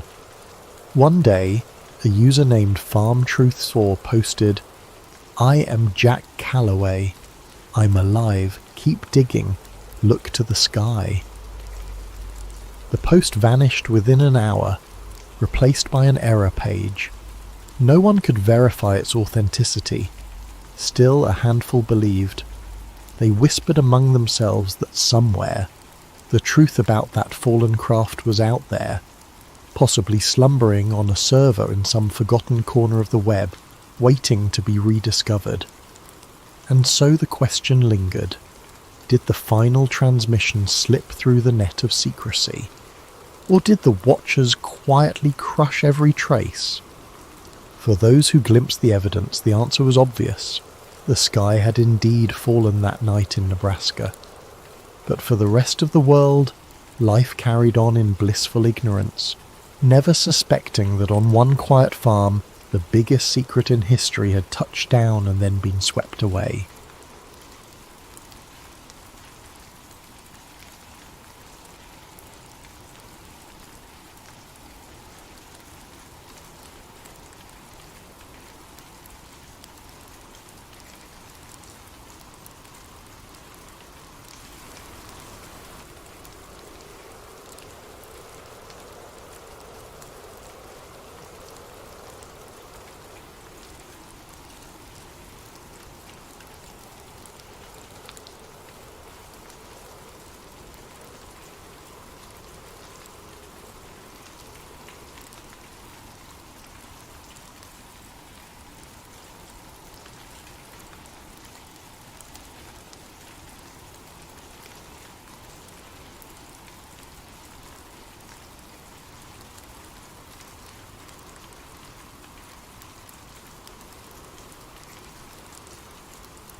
Tonight's story is called Storm Protocol, and it explores a scenario both startlingly plausible and deeply unsettling. The possibility that the weather, the very skies we depend upon for life, could be manipulated for power. We'll follow Nathan Cole, an atmospheric physicist who stumbles upon hidden files revealing the existence of Project Cirrus, a clandestine initiative that engineers storms, droughts, and natural disasters for geopolitical gain. As Nathan tries to warn the world, he finds himself hunted, discredited, and caught in a swirl of moral dilemmas that threaten his life and everyone else's. Sit back, turn the lights low, and prepare for a journey through 5 chapters of tension, paranoia, and shocking revelations. Whether you listen attentively to every detail, or simply let the words wash over you as you drift off, this is your space to relax and unravel a story that might just leave you questioning the next thunderstorm you see. Now let's begin. May you find both rest and wonder in this tale about secrets hidden behind towering clouds, in a world where not all storms are as natural as they seem. Nathan Cole had never considered himself a whistleblower. At 36, he was a meticulous scientist with a passion for analysing cloud formations and weather systems, working for a government-funded climate agency in a mid-sized city. He spent his days among swirling data sets and satellite imagery, focusing on how storms evolve and how the atmosphere changes across the globe. He believed wholeheartedly in the agency's mission, understanding climate shifts to protect communities from environmental disasters. It was Tuesday morning like any other when the first crack in his reality appeared. Nathan was poring over satellite data from the North Atlantic, a swirling mass of clouds that was intensifying into what meteorologists expected to be a mild tropical storm. Yet, in an older, theoretical predictive model, stored on an internal server, Nathan saw something odd, an exact projection of the storm's path that deviated significantly from the official forecast. More bizarrely, the model was labelled Cirrus Class Tier 4, a classification he'd never encountered, and it showed the storm making a sharp, unnatural turn, intensifying into a Category 3 hurricane. Curiosity piqued. Nathan cross-referenced live data. The real-time satellite feed indeed showed a suspicious shift in the storm's trajectory that aligned perfectly with the model's predictions that no one was publicly citing. If the storm turned out to be as strong as the Tier 4 model suggested, entire coastal regions would be unprepared. He tried to mention it to a senior colleague that afternoon, a data specialist named Ingrid. She gave him a polite smile, then stiffened when she saw the model's label. "Where did you get that file?" she asked quietly, her tone suddenly guarded. "It was in the archived server folders," Nathan replied. "But I've never seen references to Cirrus class in our usual forecasting. We should alert the hazard management department if this is accurate." Her face grew pale. "Nathan, I suggest you delete that file and forget about it. Sometimes old simulations are just mislabeled or inaccurate. If you talk about it publicly, you'll cause a panic." Something in her eyes told him she was terrified. He nodded numbly, though the numbers in that model were too precise to be accidental. As Ingrid walked away, he felt a chill creeping up his spine. Later that evening, still uneasy, Nathan delved into the server again. He found an entire folder labelled Project Cirrus, restricted behind multiple passwords. He managed to bypass some security protocols, partly out of curiosity, partly out of mounting concern. Inside were numerous references to stratospheric aerosol injections, ionospheric heating, and artificial precipitation triggers. The documentation included scheduling for weather events in regions that, according to official narrative, had been hit by natural disasters. These logs dated back years, some referencing wildfires, others referencing drought patterns in farmland-rich nations. All of it implied a deliberate hand in steering or intensifying these phenomena. His heart pounded. This couldn't be real, could it? The possibility that the government or some clandestine branch was actively engineering weather events for undisclosed purposes defied everything he believed in. The sense of moral betrayal was overwhelming. He scanned more files, discovering reference after reference to manipulations that matched major storms of the past decade. Could it be a hoax or a conspiracy hidden inside official channels? But the data was too consistent, the language too methodical. Each major unpredictable storm, each bizarre drought anomaly, correlated with logs describing successful atmospheric seeding. He realized with dawning horror that he might be looking at evidence of the government's capacity to weaponize the weather. Struggling with the magnitude of it all, he decided to approach his immediate superior the next morning. That was Dr. Malcolm Ashcroft, the director of the Climate Research Division. Ashcroft was a disciplined, no-nonsense official with top-tier security clearance. If anyone could confirm or deny these findings, it would be him. Nathan scheduled a private meeting in Ashcroft's corner office, heart in his throat. The next day, upon entering the office, he felt the tension. The blinds were closed, giving the space a claustrophobic feel. Ashcroft listened to Nathan's account, flipping through the printed examples of the data, his face expressionless. When Nathan finished, Ashcroft leaned back, eyes cold. Coal? We're a climate agency, not a secret weather manipulation outfit, Ashcroft said with practiced calm. Those files must be mislabeled or part of some out-of-date project that never got off the ground. I'll have them archived properly.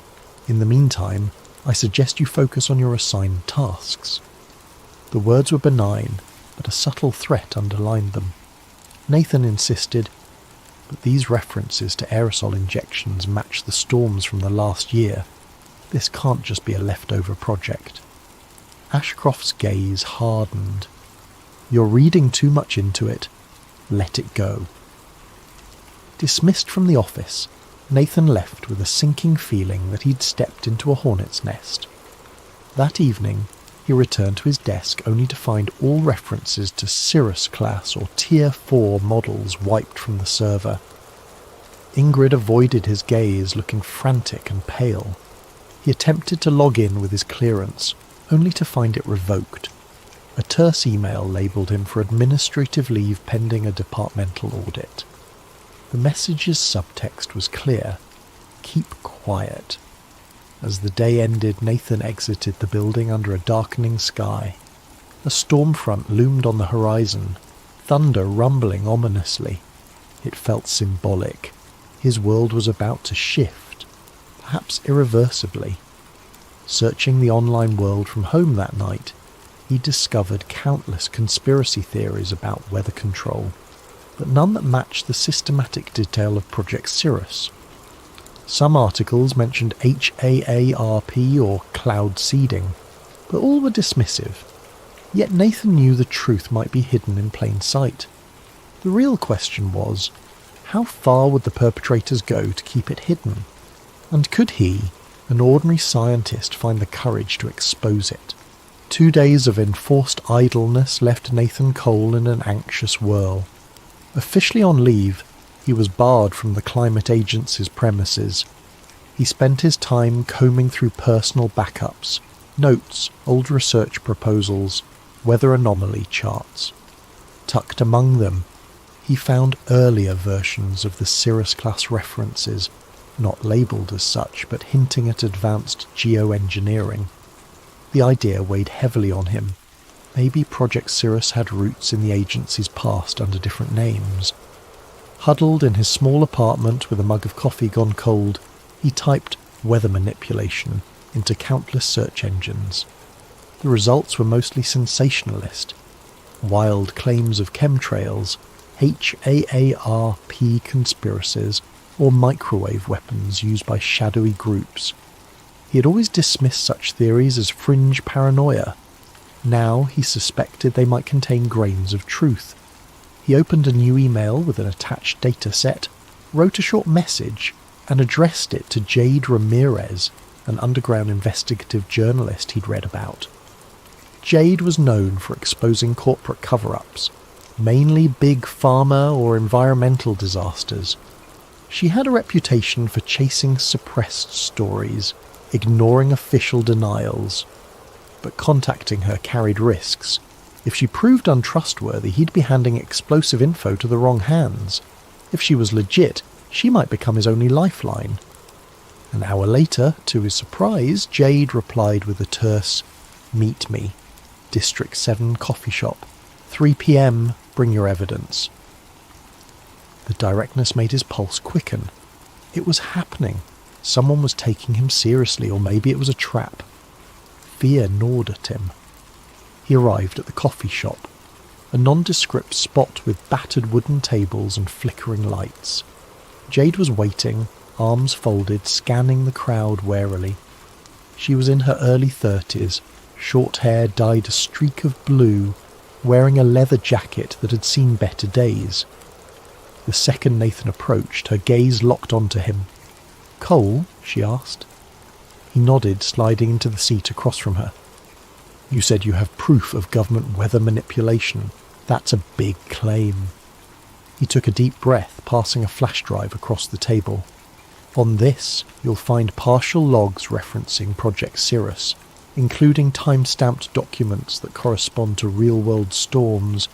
I also have correlation data that suggests these events weren't natural." She raised a skeptical eyebrow. "Could be doctored. People fake documents all the time." "I'm not a forger. Check the metadata.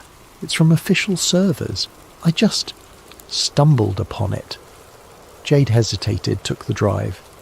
"If you're messing with me, I'll know. But if this is real, it's huge." She paused. "Why come to me?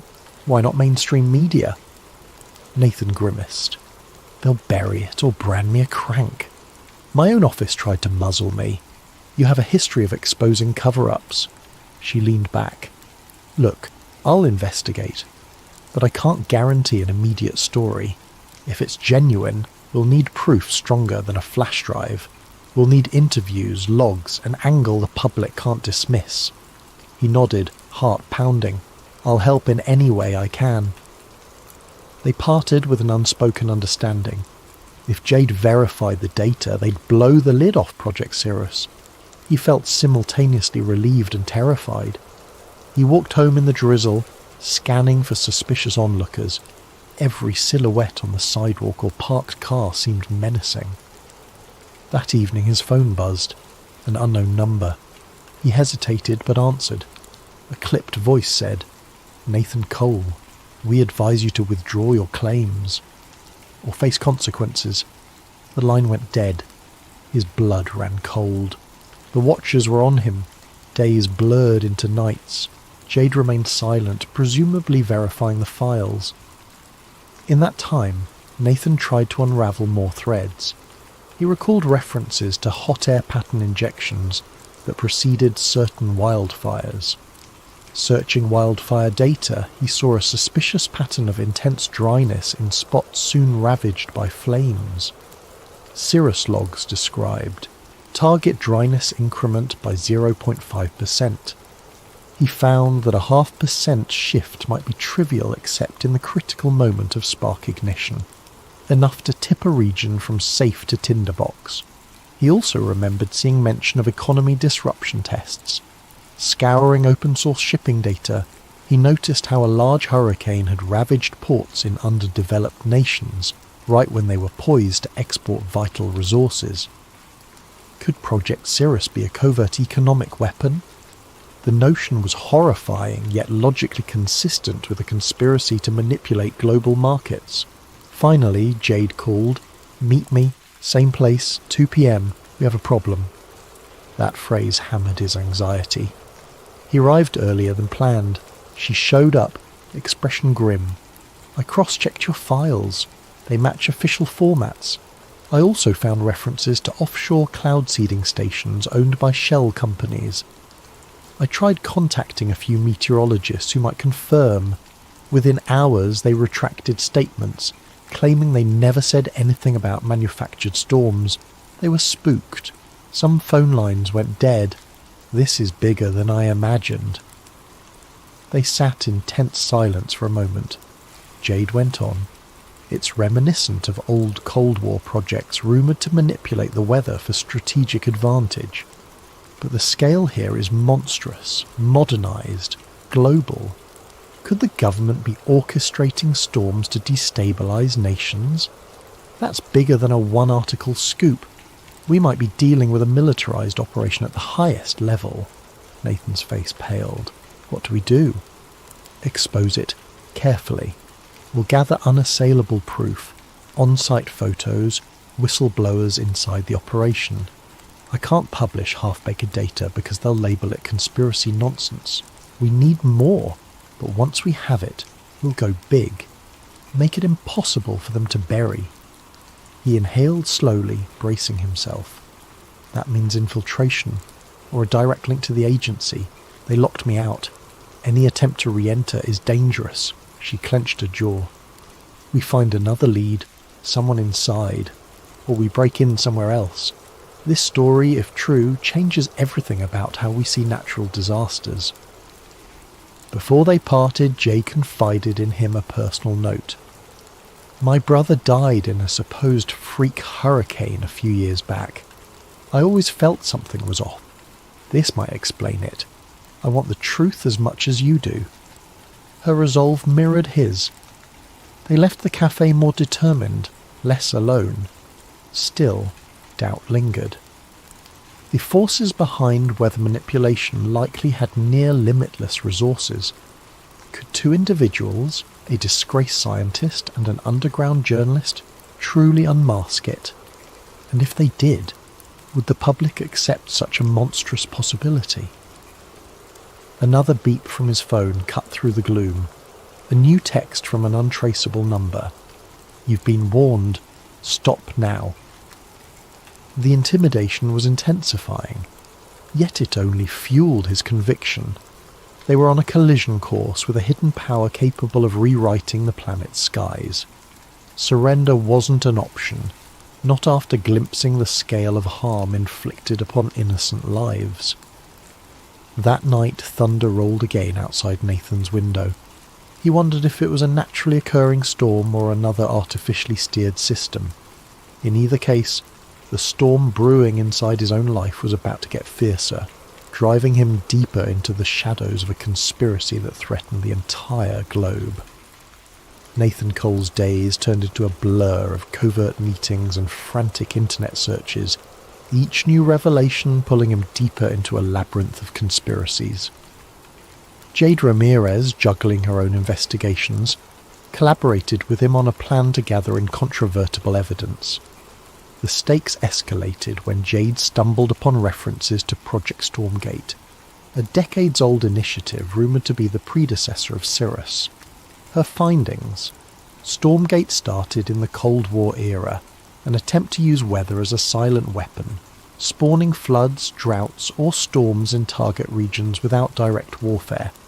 It was tested in small-scale scenarios, but never publicly acknowledged. Now it seemed Project Cirrus had modernised Stormgate's mission with advanced technologies like ionospheric heating and aerosol deployment. As Jade pieced together old FOIA, Freedom of Information Act documents, Nathan found corporate ties, shell companies that owned private cloud seeding stations in remote oceans. The trail led to a nondescript facility near the coast. Eyewitness accounts from local fishermen described unmarked planes releasing chemicals into the sky at night. Jade's eyes glinted. That might be our key, the vantage point to capture them in the act. Their plan was risky. Slip onto the restricted coastline, photograph or record the planes, and cross-reference flight data. Jade had the gear: a high-zoom camera, a drone for overhead shots. If they caught a plane in action, it could corroborate the logs describing ChemLab 7 deploying aerosol injections. But infiltration carried the risk of immediate arrest or worse, especially if armed guards patrolled. Yet neither Nathan nor Jade hesitated.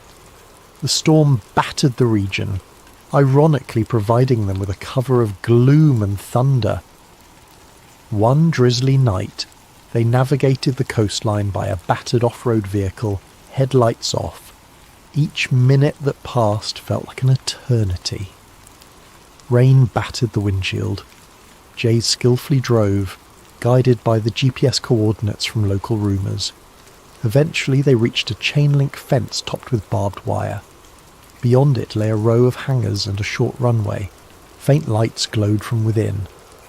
Jade parked behind a natural dune, pulling out a pair of binoculars. "We see if anything moves. If a plane takes off, we record. This is the only runway for miles. If they're launching secret ops, it's gotta be here." Nathan's nerves were raw. Hours ticked by in the humid darkness, hearts pounding with each new lightning flash. At around 2 a.m. they spotted activity. Hangar doors slid open, revealing a cargo plane with no visible markings. Workers wearing hooded raincoats hustled about. Through the binoculars, Jade glimpsed canisters being loaded into the plane's cargo hold. She snapped pictures, leaning forward with hushed excitement. As the plane taxied out, Jade launched a small drone. The drone soared up, capturing thermal signatures. A live feed on her laptop showed the canisters inside the hold. The plane took flight, slicing through storm clouds overhead. Jade followed with the drone as best she could, capturing aerial footage of suspicious aerosol jets spraying from the plane's underside. The night vision feed revealed a chemical trail dispersing into the storm. They had proof that matched the Cirrus documentation referencing mid-storm aerosol seeding. Suddenly, warning lights blared on the drone's interface, some kind of jamming signal. The drone feed cut out, the device spiralling. Jade cursed as the laptop screen flickered to static, but they'd already recorded a few minutes of incriminating footage. Gritting her teeth, she saved the partial data to multiple drives. Then came the wail of sirens. Spotlights erupted across the runway, scanning the perimeter. "Time to go," Jade muttered. Nathan nodded, adrenaline surging. They retreated, hearts pounding, water splashing underfoot. They reached the off-road vehicle and sped away. The swirling storm overhead a testament to the operation they'd just witnessed. In the rearview mirror, flashing lights and distant shouts indicated the facility was on high alert. But for now, they were free, with precious evidence in hand. Hours later, they reconvened in Jade's makeshift safe house, a dingy apartment she used for sensitive investigations. She meticulously backed up the footage on encrypted servers. "We have them in the act," she said, breath trembling with excitement. No official markings, but definitely a plane deploying chemicals into a storm system. The question is, how do we tie it to a government directive? Nathan rummaged in his bag, pulling out a snippet of log referencing a night ops flight from Hangar 15. The date matched that night. We link it to that schedule. We still need a direct chain to Director Ashcroft or whomever is behind Project Cirrus. Otherwise they'll claim it's rogue actors or deny the authenticity. A sudden beep from Jade's laptop drew their attention. An intrusion warning popped up. A hacking attempt. Jade hastily scrambled to cut internet access. "They're trying to track us down," she hissed. "We have to move. This place isn't safe anymore." Frantic tension spurred them to pack their gear. Jade stuffed the drives into a sealed bag. They left under the pre-dawn sky, the city's neon glow a silent witness. By sunrise, they'd relocated to an abandoned storage unit on the outskirts. Nerves rattled but resolve firm. From there, Jade made contact with a fellow journalist known for secure data handling. They arranged a possible large-scale leak to multiple independent outlets. Meanwhile, Nathan discovered deeper references in the logs. Storm weapon test, drought expansions, wildfire expansions, hurricane targeting. The text explicitly mentioned impacting global commodity markets, resource control and political leverage. The scope of it was monstrous, pitting entire nations into chaos under the guise of natural disasters. A final piece of the puzzle emerged when Jade hacked into an older database containing Stormgate archives. The archived documents described how initially it was about sabotage, flooding enemy farmland or parching rival economies. Over decades, it evolved. Now, under Project Cirrus, it extended to forging or intensifying storms for strategic advantage across the globe. The authors rationalized it as maintaining global equilibrium, a twisted justification, but the powers behind this operation had no intention of letting them reveal everything. That day, Jade's phone lit up with an unknown text. "We see you. Enough." Then the lights in the storage unit flickered. Nathan's phone rang, the same menacing voice from before. "Hand over your data or face the consequences. We maintain Earth's balance, not you." Shaken, Jade clutched her phone. They are calling it balance? More like playing gods with innocent lives. Nathan's face hardened. "We leak it now, or we lose the chance, but we must go big, or they'll just bury it again." Yet they also sensed that a direct leak might provoke a catastrophic distraction. More than once, Nathan had read references to false flag storms. If cornered, Project Cirrus might create a massive weather event to overshadow the news or discredit their revelations. Could it be done? All the data suggested yes. That realization weighed heavily on them as they prepared to risk everything for the truth. The decision was made. Nathan and Jade would hold a live-stream press conference revealing the existence of Project Cirrus, accompanied by a data dump across multiple independent platforms. The plan: go public at a set time so that even if their feed was cut, many mirrored sites would have the files. Over the next days, they arranged a safe location for the broadcast, a concealed studio belonging to one of Jade's contacts in the alternative media scene. Every hour that passed felt like waiting for an explosion. They received more threats.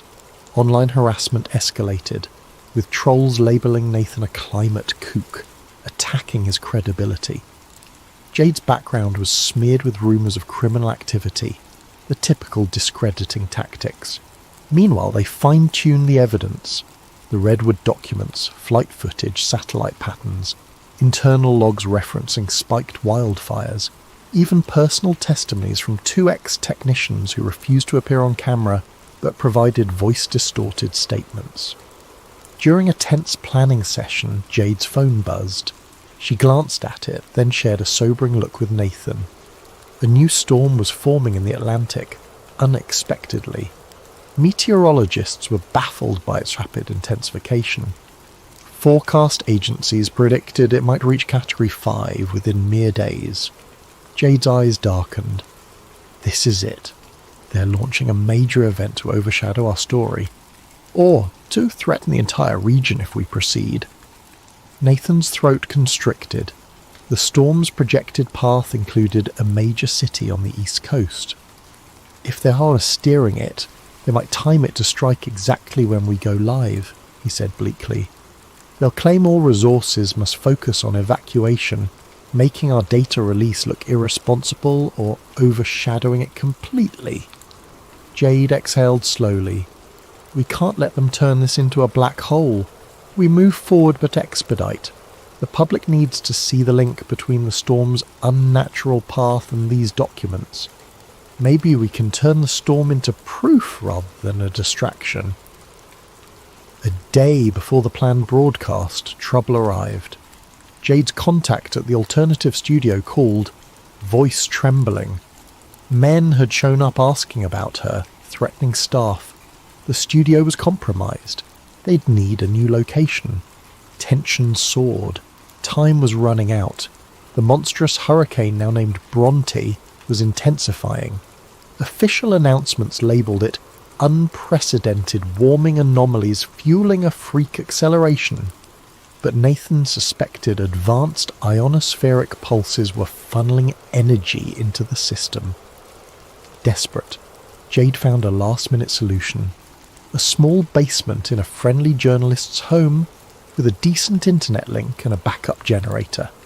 They'd rig up a camera, a laptop and start streaming. They just needed the final hours to hold together. If the broadcast reached enough eyes, maybe the settled scandal would be too big to ignore. The chosen night arrived. Thunder rumbled outside ironically. Hurricane Bronte churned ominously off the coast, barreling toward landfall. In that cramped basement, Jade tested the camera feed, ensuring encryption. Nathan paced restlessly, triple-checking the data. Both were drenched in anxiety, hearts pounding with each lightning flash. Midnight neared. The broadcast was set for 12:30 a.m., a prime time for online watchers worldwide. 12:29 a.m., countdown. Jade's contact signalled readiness. The live feed commenced. Jade introduced herself, welcomed viewers, then turned the camera to Nathan. He swallowed hard, launching into an explanation. Who he was, his credentials, how he discovered the hidden files. He presented the evidence, documents from Redwood, the suspicious flight footage, references to decades-long weather warfare operations. Jade then interjected with cross-checks, verifying the logs, and describing the shell companies and infiltration attempts. They explained that at this very moment, a massive hurricane was being manipulated off the coast. We have reason to believe Hurricane Bronte's path is not just a result of random climate variables, Jade said. It aligns with newly uncovered data from Project Cirrus, indicating a strategic intensification. This is weather warfare happening in real time. Viewers began flooding the chat with shock, skepticism, outrage. Some called them heroes, others called them frauds. But the numbers soared, thousands, then tens of thousands. They posted the data links, telling watchers to mirror it, share it on every platform. The momentum built until the feed abruptly cut to static. Panic seized them. Jade's laptop beeped a flurry of network error messages. "We're under a major DDoS attack," she hissed. "They're flooding our connection." She scrambled to switch to a backup server, but that too faltered. Meanwhile, pounding footsteps echoed upstairs. The door above them rattled. In a burst of fear, Nathan realized their location had been compromised. "We have to get out now," Jade nodded, grabbing the drives. The feed was partially restored for a moment, just enough for Jade to shout, "Share the data! Spread the word!" Then static again. The basement door smashed open, men in dark tactical gear rushing in. Gunshots cracked. Jade cried out as a bullet grazed her arm. Nathan dove behind a table, terror flooding him. The men advanced, ignoring the computers, Focusing on them, one demanded, "Stop resisting, surrender the data," and a sudden swirl of wind buffeted the small basement window, a sign the hurricane's outer bands might be hitting the coast sooner than predicted. The timing was no coincidence. Jade, bleeding and gasping, managed to throw a flash drive into a small backpack, then shoved it at Nathan. She whispered, "Go. Expose them.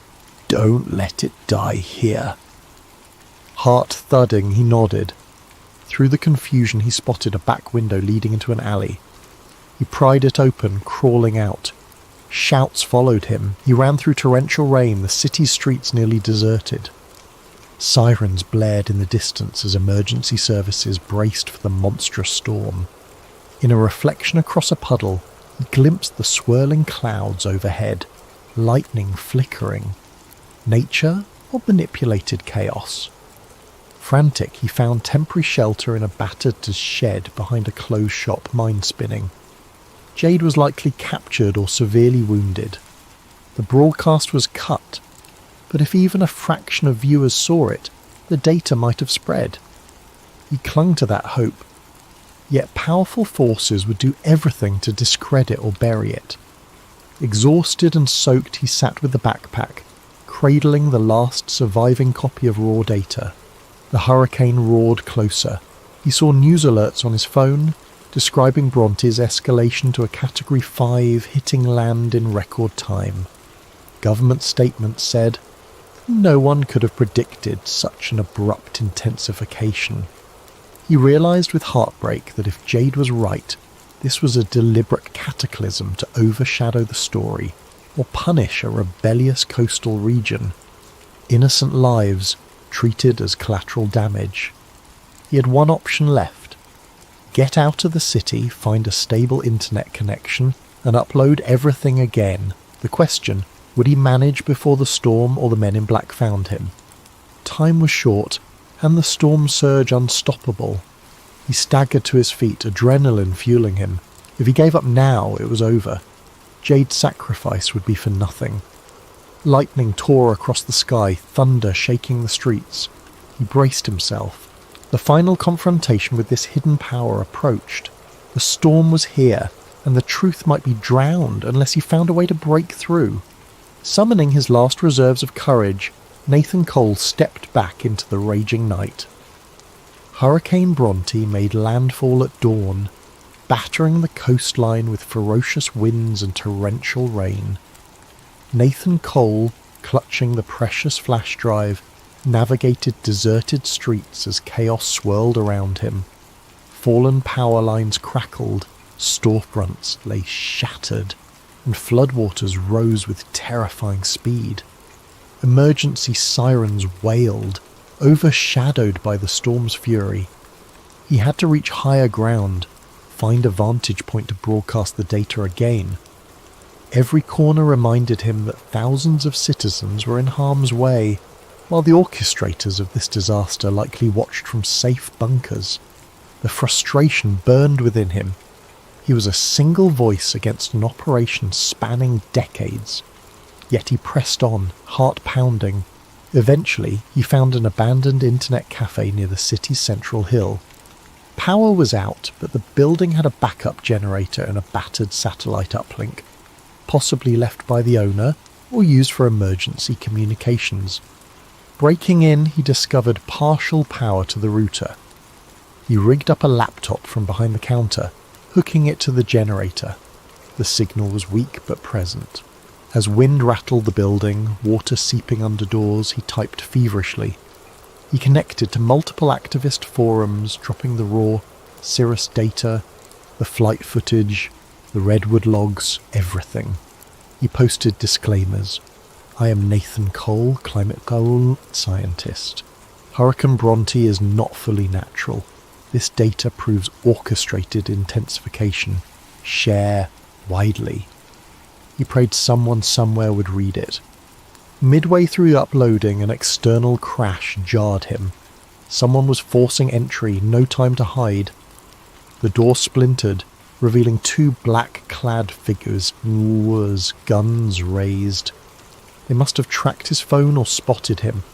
He dove behind the desk. Bullets ripped through monitors. Sparks flew. He glimpsed the upload progress. Still at 60%. He needed to buy time. One soldier advanced.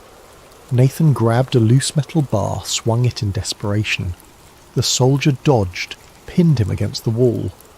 A blow to Nathan's stomach left him gasping. The other soldier aimed at the laptop, likely to destroy it. Summoning courage, Nathan twisted free, shouldering the soldier away from the device. Another scuffle ensued. In the chaos, the desk toppled, smashing the soldier's knee. A muffled scream. The second soldier steadied his gun again, finger tightening on the trigger. A flash of lightning illuminated the cafe. In that split second, an echoing gunshot rang out.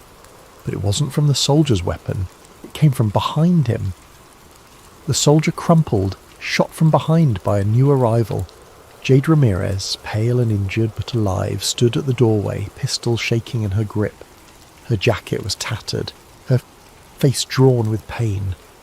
"Couldn't let them kill you," she rasped. She'd somehow escaped captivity or fought her way free. The first soldier crawled away, cursing, but Jade's aim pinned him. The second soldier lay still. Outside, hurricane winds howled, rattling shattered windows. Nathan coughed, stumbling to check the upload. 95%. He gulped relief. Jade limped forward, eyes flicking to the screen. "We can't let them stop that upload. That's the world's best chance." He nodded. She collapsed into a chair, wincing from her wound. He rummaged for a medical kit, found only basic supplies. The battered generator sputtered. They both froze, watching the flickering light.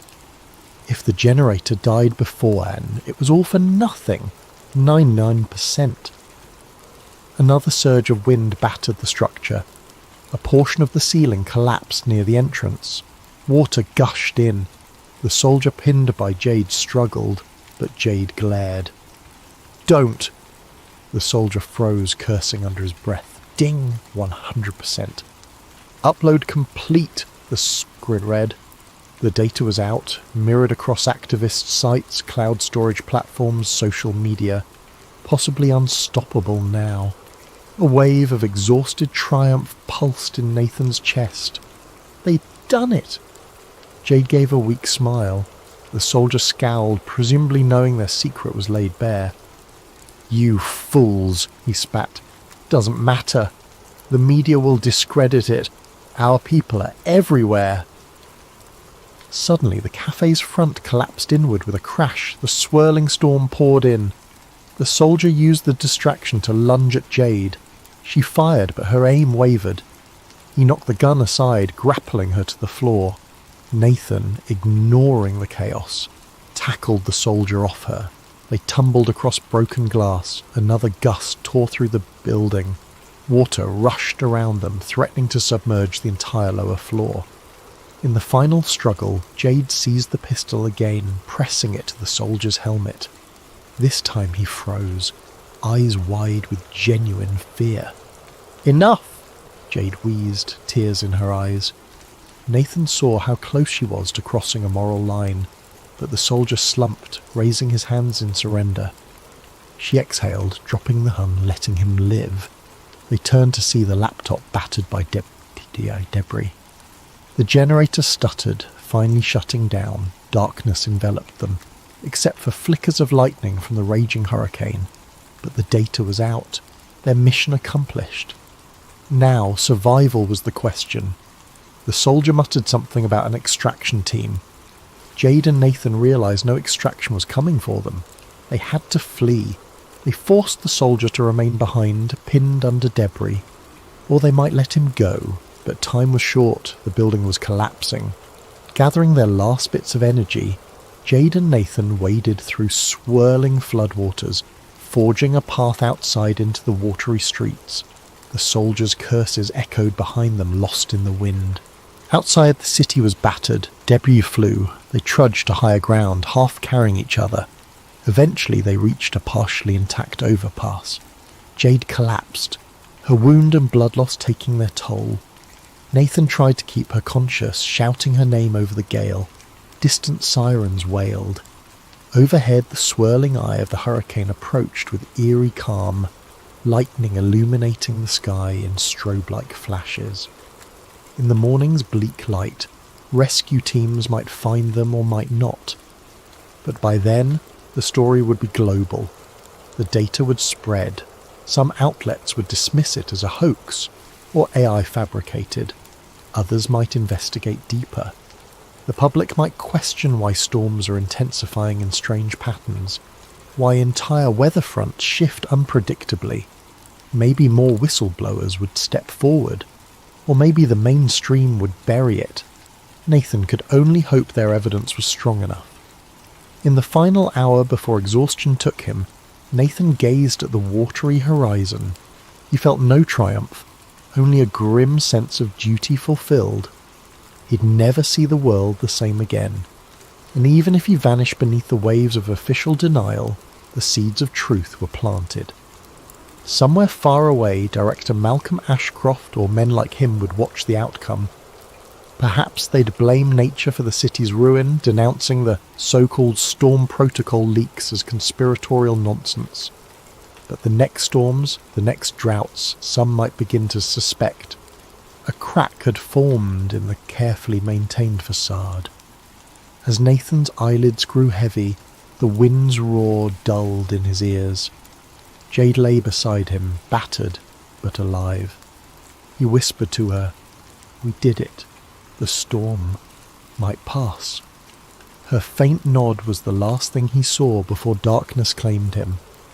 Whether he'd wake to a city ravaged by a manipulated hurricane or a new dawn of truth, no one could say.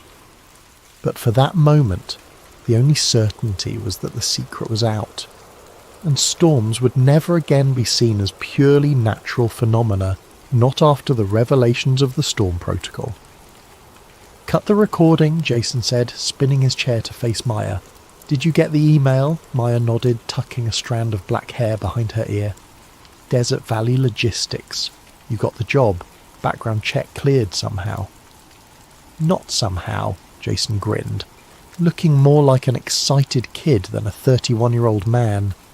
6 months of careful planning, fake references, clean digital footprint, the works. Maya's expression remained skeptical. Food service delivery to a military installation isn't exactly breaking into Area 51, Jason. "It's getting me through the front door," he countered, "and that's more than anyone else has managed." The plan had been brewing for over a year. Jason had been tracking Desert Valley Logistics, a civilian contractor that supplied meal services to various military installations across Nevada, including the Nevada Test and Training Range, home to the facility known as Area 51. Maya pulled up the encrypted files on her tablet. "Let's go through it again. I start the job on Monday, standard deliveries for the first month, building trust. Then I start mapping routes, security patterns, checkpoint procedures, while wearing specially designed glasses with microscopic cameras," Maya added, "which, by the way, cost us nearly all our equipment budget." "Worth it," Jason insisted. "Undetectable to standard security sweeps. The images get transmitted to your setup in the van through the modified watch." The plan was intricate. Jason would work the job legitimately, slowly gathering intelligence. Maya would build a mobile command center in a van, equipped with signal boosters, satellite uplinks, and a complex VPN system to mask their broadcast location. After months of preparation and dry runs, Jason would make his move during a scheduled delivery, breaking away from the designated path to explore and document the facility's most restricted areas. "You know this isn't just trespassing, right?" Maya said. "This is federal property, highly classified. We're talking serious prison time." Jason's face grew serious. "Do you know why I do this, Maya? For the views? The subscribers?" "No." He turned to a corkboard on the wall covered in newspaper clippings, printed forum posts and red string connecting various points. "My dad worked at Groom Lake for 12 years. Came home one day with headaches that never stopped. 2 months later, brain cancer. Stage 4. No history in our family. Maya's expression softened. Jason, he tried to tell my mum something before he died. Something about non-terrestrial intelligence, about things in the sky that weren't from here. They had him on so many medications she thought he was delirious. Jason's voice cracked slightly. But I believe him, and I need proof. Maya sighed, knowing there was no talking him out of it. The stream goes to a secure server first, she said, returning to the plan. If anything happens to you, it automatically uploads to 17 different platforms simultaneously. Dead man's switch, Jason nodded. Perfect. Not the term I'd use, Maya muttered. The next 6 weeks passed in a blur of preparation.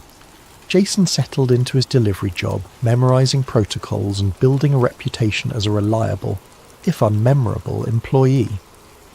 Maya transformed an old van into a mobile broadcast studio with backup generators, multiple internet connections and emergency protocols. They tested the equipment repeatedly in the desert, finding the ideal spots where Maya could park without arousing suspicion while maintaining signal strength. The hidden cameras worked flawlessly, transmitting crystal-clear footage to Maya's receivers. Jason's followers noticed his reduced posting schedule, but he kept them engaged with cryptic updates, researching something big, truth is coming, and some secrets can't stay buried. His subscriber count finally crossed the 1 million mark, though he barely acknowledged it. His mind was elsewhere. 2 days before the planned infiltration, Maya caught Jason staring at an old photograph of his father. "We can still back out," she said quietly. Jason shook his head. "We've come too far. And if there's nothing to find, if it's just a regular military base, then I'll report that." "But it's not," Jason insisted. "Remember the truck driver from last month? The one who claimed he saw something during a late-night delivery?" Maya remembered. A post on a fringe forum describing unusual aircraft movements and what the poster called non-standard personnel, with strange physical characteristics. The post had been removed within hours, and the account deleted. "Could be a hoax," she said. "Or it could be confirmation," Jason countered. "Either way, we're going to find out." The night before the operation, neither of them could sleep. Jason ran through the plan one final time while Maya triple-checked her equipment. "Camera feeds are clear," she confirmed. "Audio is good. Encrypted channel is ready." Jason nodded, unexpectedly quiet. "Having second thoughts?" Maya asked. "No," he said after a moment. "Just thinking about how this might be the most important thing we ever do." Maya reached out and squeezed his hand. "Just stick to the plan. Get in, document what you can, get out. No heroics." "Yes, ma'am," Jason replied with a small smile. Neither of them mentioned what they were both thinking, that by this time tomorrow they might have changed history or disappeared from it entirely. The Nevada desert stretched endlessly under the morning sun as Jason guided the delivery truck along the lonely highway. The air conditioning struggled against the heat, and his palms were slick with sweat on the steering wheel. "Checkpoint 1 is coming up in 2 miles, his voice came through his nearly invisible earpiece. "Remember, just like any other delivery."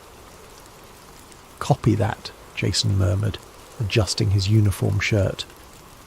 The Desert Valley Logistics logo felt like a disguise now, not just work attire.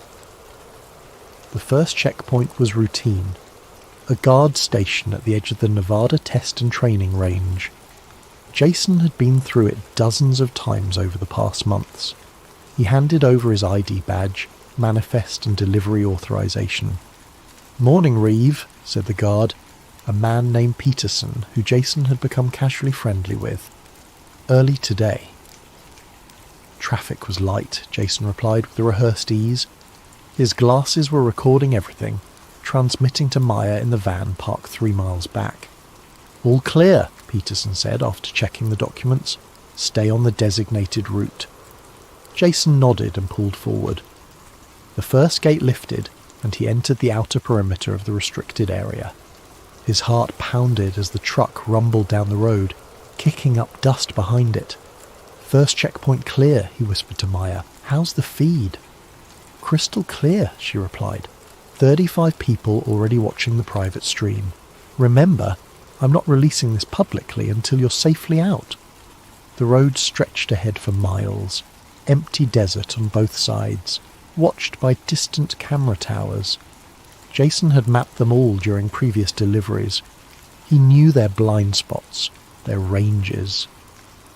"Second checkpoint in sight," he reported after 15 minutes of driving. This one was different, more serious. Armed military personnel instead of civilian contractors. Jason felt his pulse quicken as he pulled to a stop. 2 guards approached the truck. One took his paperwork while the other walked around the vehicle with a mirror on a pole, checking underneath for anything suspicious. "Please step out of the vehicle, sir," the first guard requested. Jason complied, feeling unusually aware of the weight of the hidden camera glasses on his face, the watch on his wrist quietly transmitting everything back to Maya. "Routine inspection," guard explained, though his tone suggested there was nothing routine about it. "Arms out, please." Jason extended his arms as the guard passed a handheld scanner over him. The device beeped over his watch.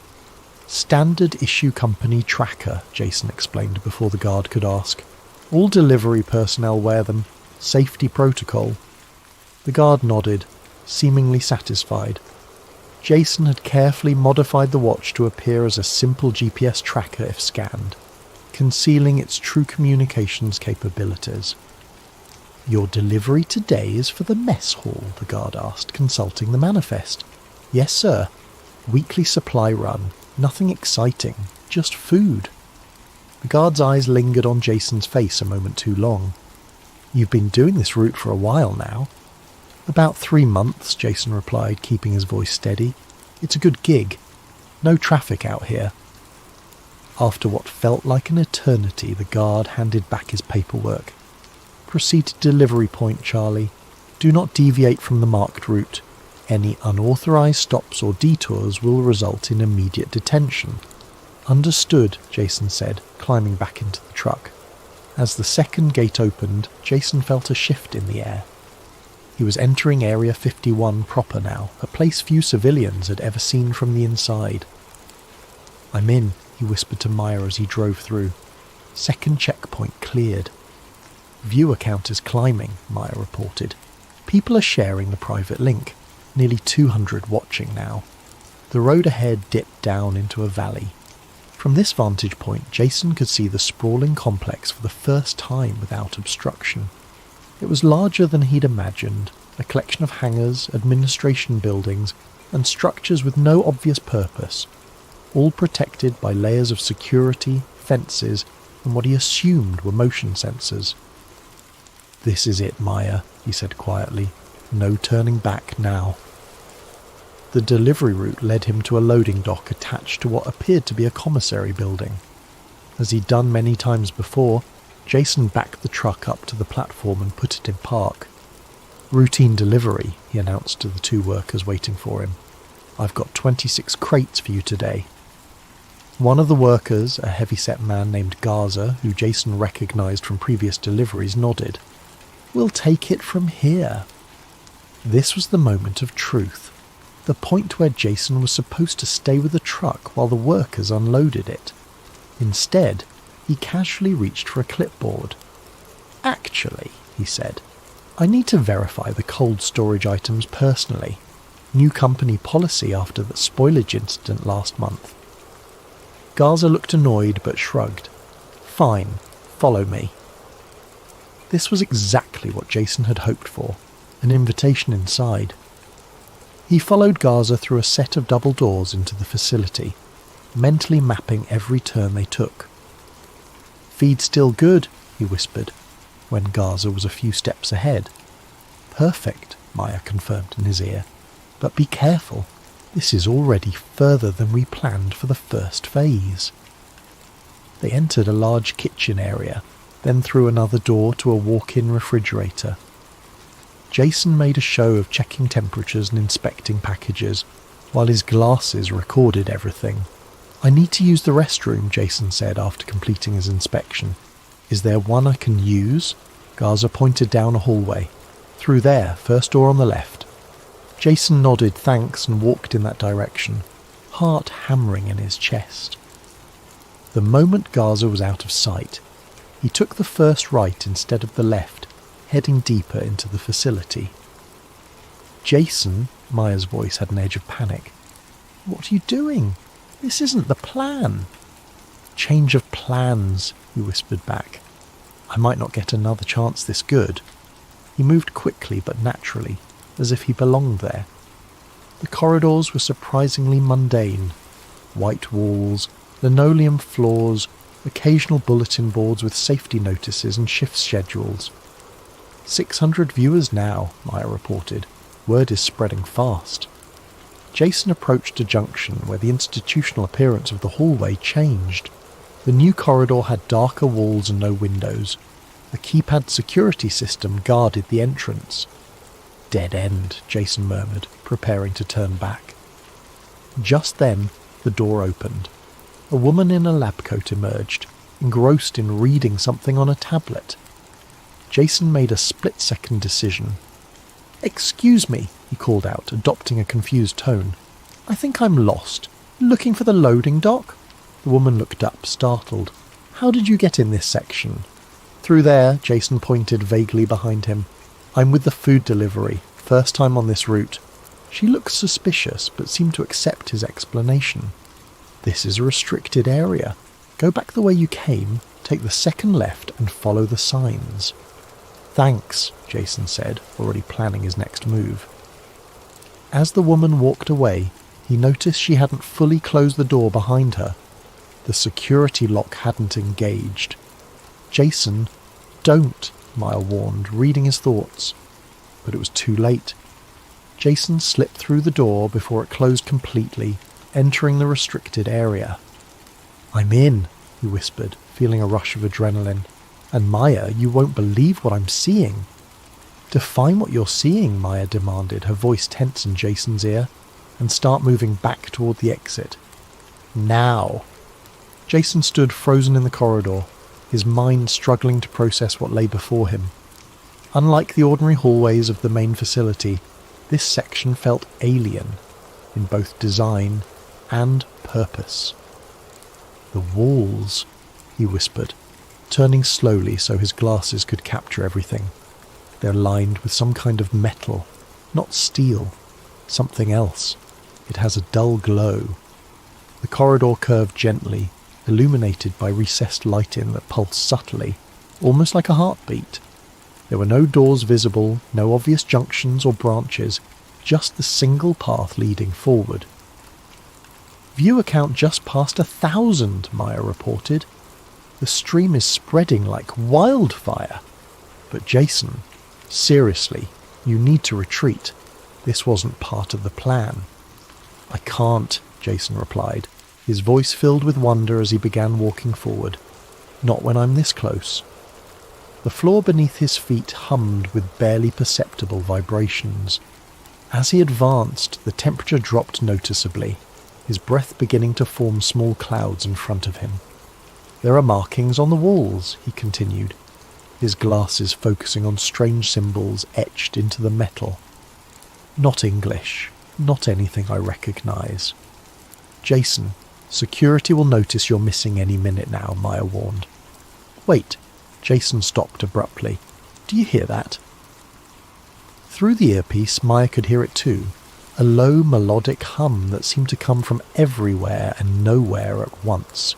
It rose and fell in patterns that felt almost intentional, like communication. "What is that?" she whispered. "I don't know," Jason replied, continuing forward. The corridor widened gradually, opening into a circular chamber. "But I think I'm about to find out." He stepped into the chamber and gasped audibly. The room was dominated by a suspended structure at its centre, an object that defied easy description. It appeared partly organic, partly technological, hovering 3 feet above the floor without any visible means of support. "Are you seeing this, Maya?" Jason's voice trembled. "Tell me you're recording this." "I'm recording," she confirmed, her skepticism momentarily forgotten. "But Jason, what is that thing?" The object pulsed with internal light, blues and purples that shifted and swirled beneath what looked like a translucent membrane. It was roughly ovoid, perhaps 10 feet in diameter, with appendages or protrusions that extended and retracted slowly, as if exploring the air around it. "It's responding to my presence," Jason whispered, taking a step closer. The light patterns changed when I entered. Around the chamber's perimeter, computer workstations and scientific equipment formed a ring. Jason approached one cautiously, his glasses capturing the displays. The screens showed diagrams, measurements, and scrolling data, all monitoring the floating entity. "This is it, Maya," Jason said, his voice filled with vindication. "This is what my father was talking about. Non-terrestrial intelligence. It's not just a ship or technology they're hiding here. It's a living being." "Or something that appears to be living," Maya cautioned. "Be careful, Jason." Jason circled the chamber, documenting everything. The walls were covered with the same strange symbols he'd seen in the corridor, but here they were arranged in patterns, almost like astronomical charts. "These look like star maps," he murmured, focusing his glasses on them, "but not of our solar system." The humming sound grew louder as he moved closer to the suspended entity. The temperature dropped further, frost beginning to form on nearby surfaces. 2,000 viewers now, Maya reported, and I'm seeing messages coming in. People are asking if this is real or some elaborate hoax. "It's real," Jason assured her, reaching out toward the entity. "I can feel the cold radiating from it. There's a kind of static electricity in the air." Just as his hand came within inches of the membrane, a voice spoke, not from the entity, but from behind him. "I wouldn't do that if I were you." Jason spun around to find a man in a white lab coat standing at the chamber entrance. Unlike the scientist Jason had imagined working at such a facility, this man appeared ordinary, middle-aged, slightly balding, with round glasses and a calm demeanour. "You don't have clearance to be here," the man said, making no move to sound an alarm or call security. "What is this thing?" Jason demanded, gesturing toward the floating entity. "That's classified," the scientist replied, then tilted his head slightly. "You already knew that, didn't you, Mr. Reeve?" Jason felt his blood run cold. "You know who I am. We know about your channel, your theories." The scientist stepped further into the room. "We've been watching your progress for some time." "We?" Jason asked, backing away slightly. "The project team," the man clarified. "Though I suspect you're more interested in what that is than who we are." The entity pulsed brighter, its appendages moving more rapidly, as if agitated by their conversation. "Is it alive?" Jason asked, his journalist instincts taking over despite his fear. "In a manner of speaking," the scientist answered, "though not in any way we traditionally define life.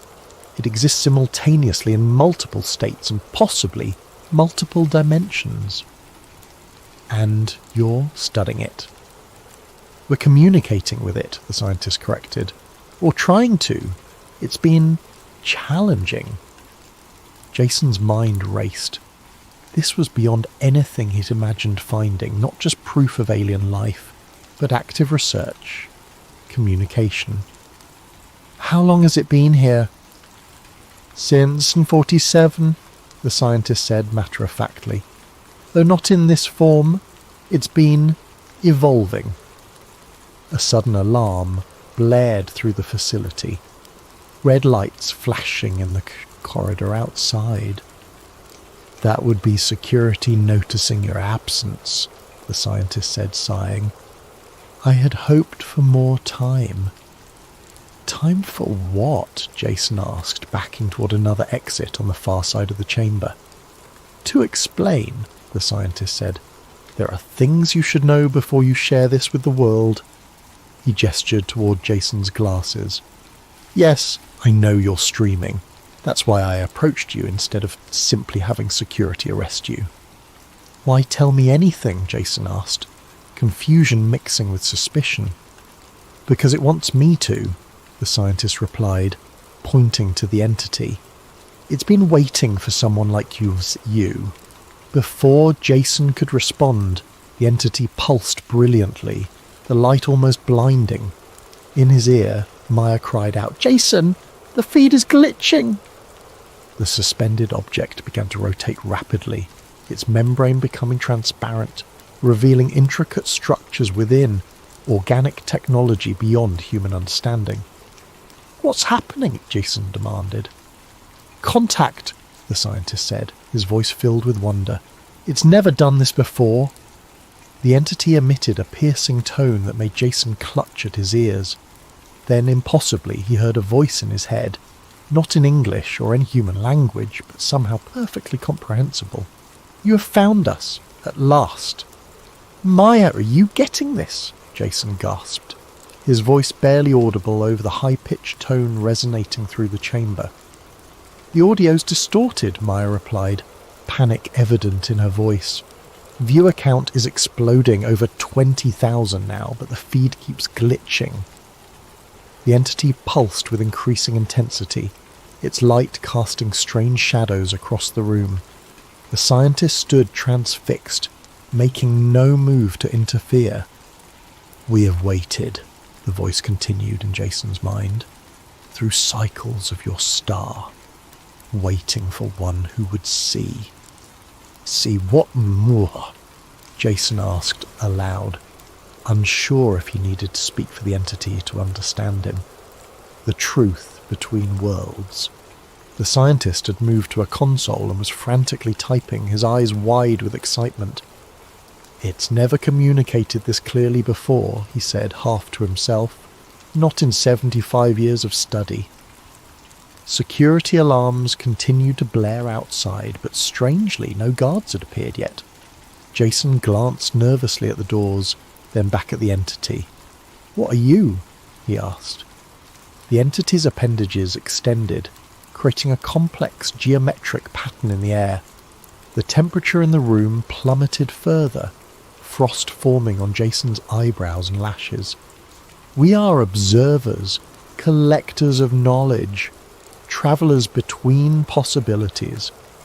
"Aliens," Jason breathed. "No," the voice corrected. "Not foreign, not extraterrestrial. We have always been here, in the spaces between what you perceive as reality." The scientist laughed softly. "That's what we've been trying to tell the higher-ups for decades.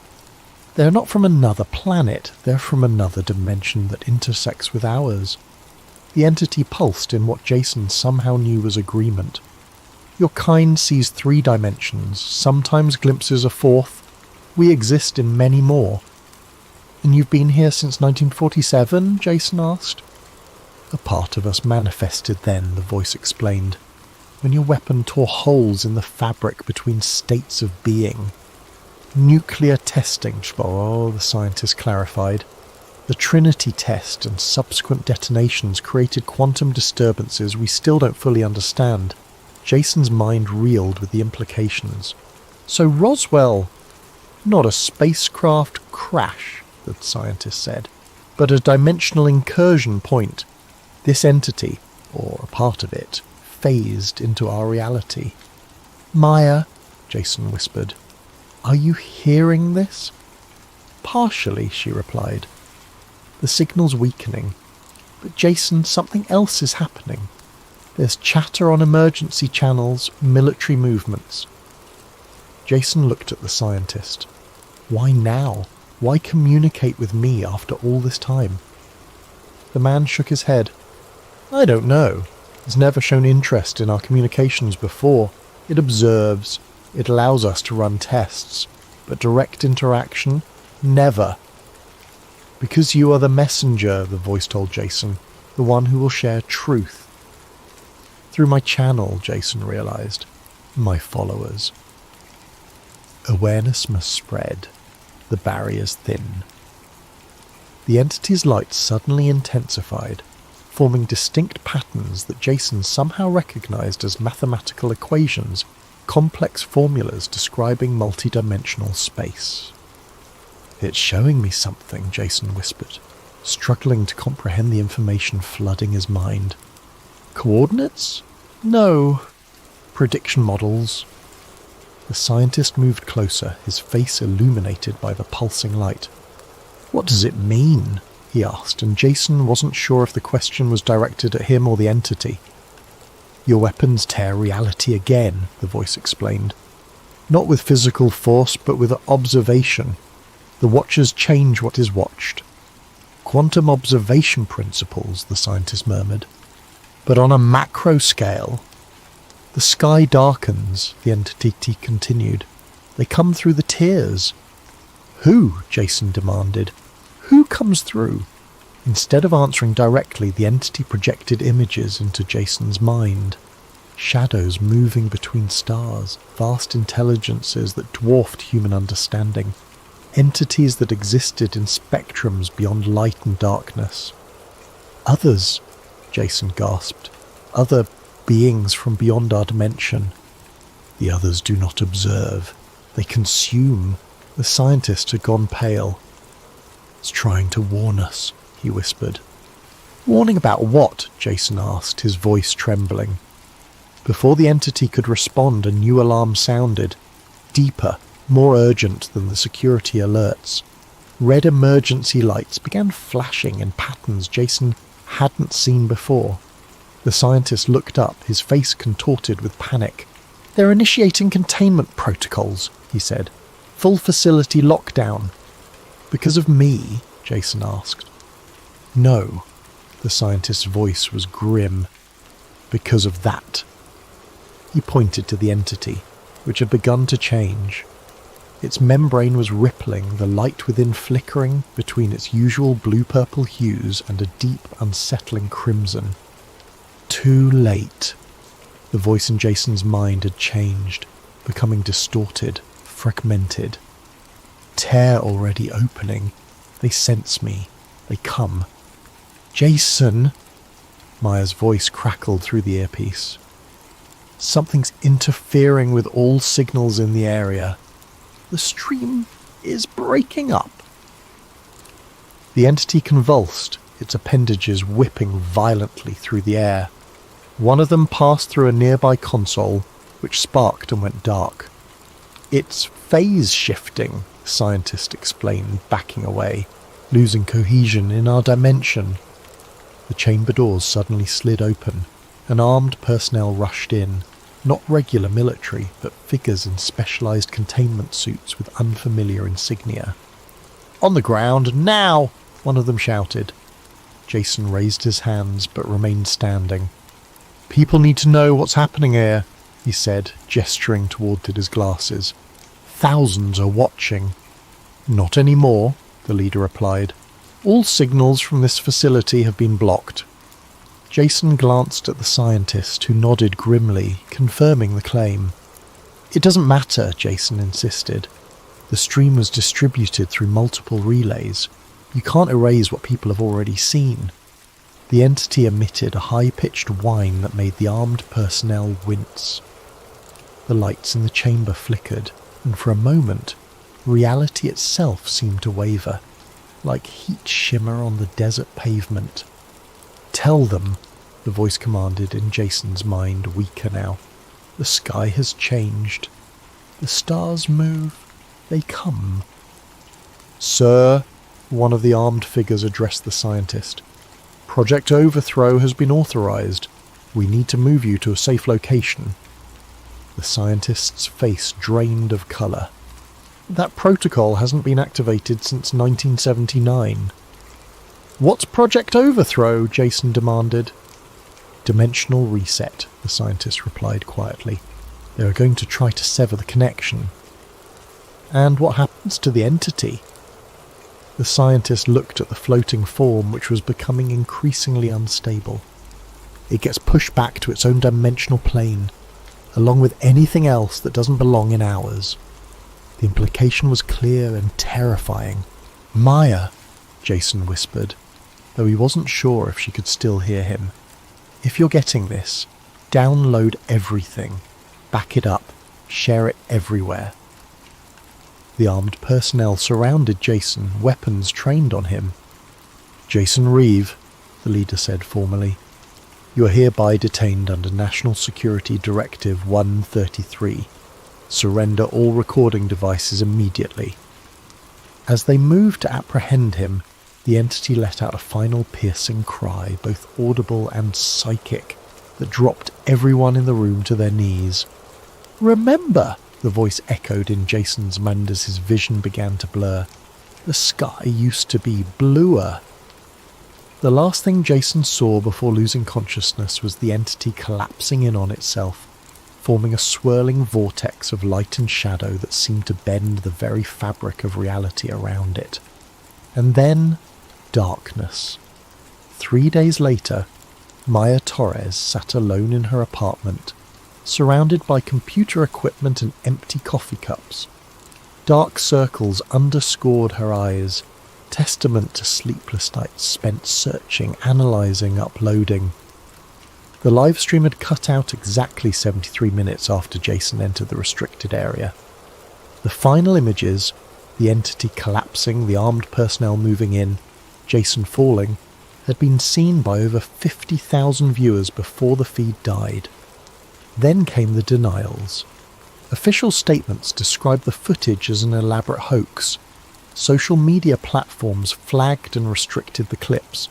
Major news networks refused to cover the story. Within hours, the original stream had been scrubbed from most platforms, though copies continued to appear and disappear across the internet in a digital game of whack-a-mole. Maya had spent the first 24 hours trying to contact Jason, calling his phone, messaging his accounts, even reaching out to Desert Valley Logistics. All she received were automated responses or redirections. It was as if Jason Reeve had never existed. She stared at her main monitor, where frame-by-frame analysis of the final moments played on loop. The entity's collapse, the strange distortion of space around it, details that no special effects team could have fabricated on the fly. Her phone buzzed with a notification, another takedown notice for a mirror of the stream she'd uploaded to an obscure video platform. They can't erase it all, she murmured to herself, a mantra she'd repeated countless times since Jason disappeared. Too many people saw. A knock at her door startled her. She wasn't expecting anyone, and few people knew where she lived. Cautiously, she approached the door and peered through the peephole. A delivery person stood outside holding a small package. "Delivery for Torres," the person called through the door. Maya hesitated, then opened the door halfway, security chain still engaged. "I didn't order anything," the delivery person shrugged. "Just doing my job, ma'am." They held out a small padded envelope and a digital signature pad. "Sign here." Maya signed and took the package, closing and locking the door immediately after. The envelope had no return address, just her name printed in block letters. With trembling fingers, she opened it. Inside was the single USB drive, black, unmarked, ordinary. She stared at it for a long moment, then carried it to her isolation computer, a machine not connected to the internet, used specifically for examining suspicious files. She inserted the drive and waited as the system scanned it for malware. Finding none, she opened the sole file on the drive, an audio recording labelled simply "Final." Jason's voice filled the room, distorted and distant, as if speaking through layers of interference. "Maya, if you're hearing this, the dead man's switch worked. I don't know what happened after they took me. I don't know if I'm still here, but I need you to understand what I learned." Maya's eyes filled with tears as she listened to Jason describe what the entity had shown him in those final moments. Glimpses of other dimensions, warnings about tears in reality, beings that existed beyond human comprehension. "The entity wasn't just communicating with me," Jason's voice continued. "It was using me. using us to spread awareness. It needed people to know, because something is coming, Maya. Something that's been trying to break through for decades. The recording crackled with static. They'll try to discredit the footage. They'll say it was all fake, but thousands saw it live. The truth is out there now, fragmented but spreading, and that's what the entity wanted. Not just one person knowing everything, but millions knowing pieces. Collective awareness. Maya wiped her eyes, listening intently as Jason's voice grew fainter. I don't think I'm coming back from this, Maya, but I need you to keep fighting. Keep sharing what we found, and watch the skies. It showed me that the colour is changing. Subtle shifts most people won't notice. The sky used to be bluer. The recording ended with a burst of static, then silence. Maya sat motionless for several minutes, processing what she'd heard. Then, with newfound determination, she moved to her main computer and began typing, creating new accounts, finding new platforms, preparing to spread Jason's final message. As she worked, her phone buzzed with messages from followers, friends, fellow researchers, all asking the same questions. Was it real? Where was Jason? What had they discovered? The answers weren't simple, but the mission was clear. The truth needed to spread, piece by piece, person by person. Outside her window, Maya paused to look at the evening sky.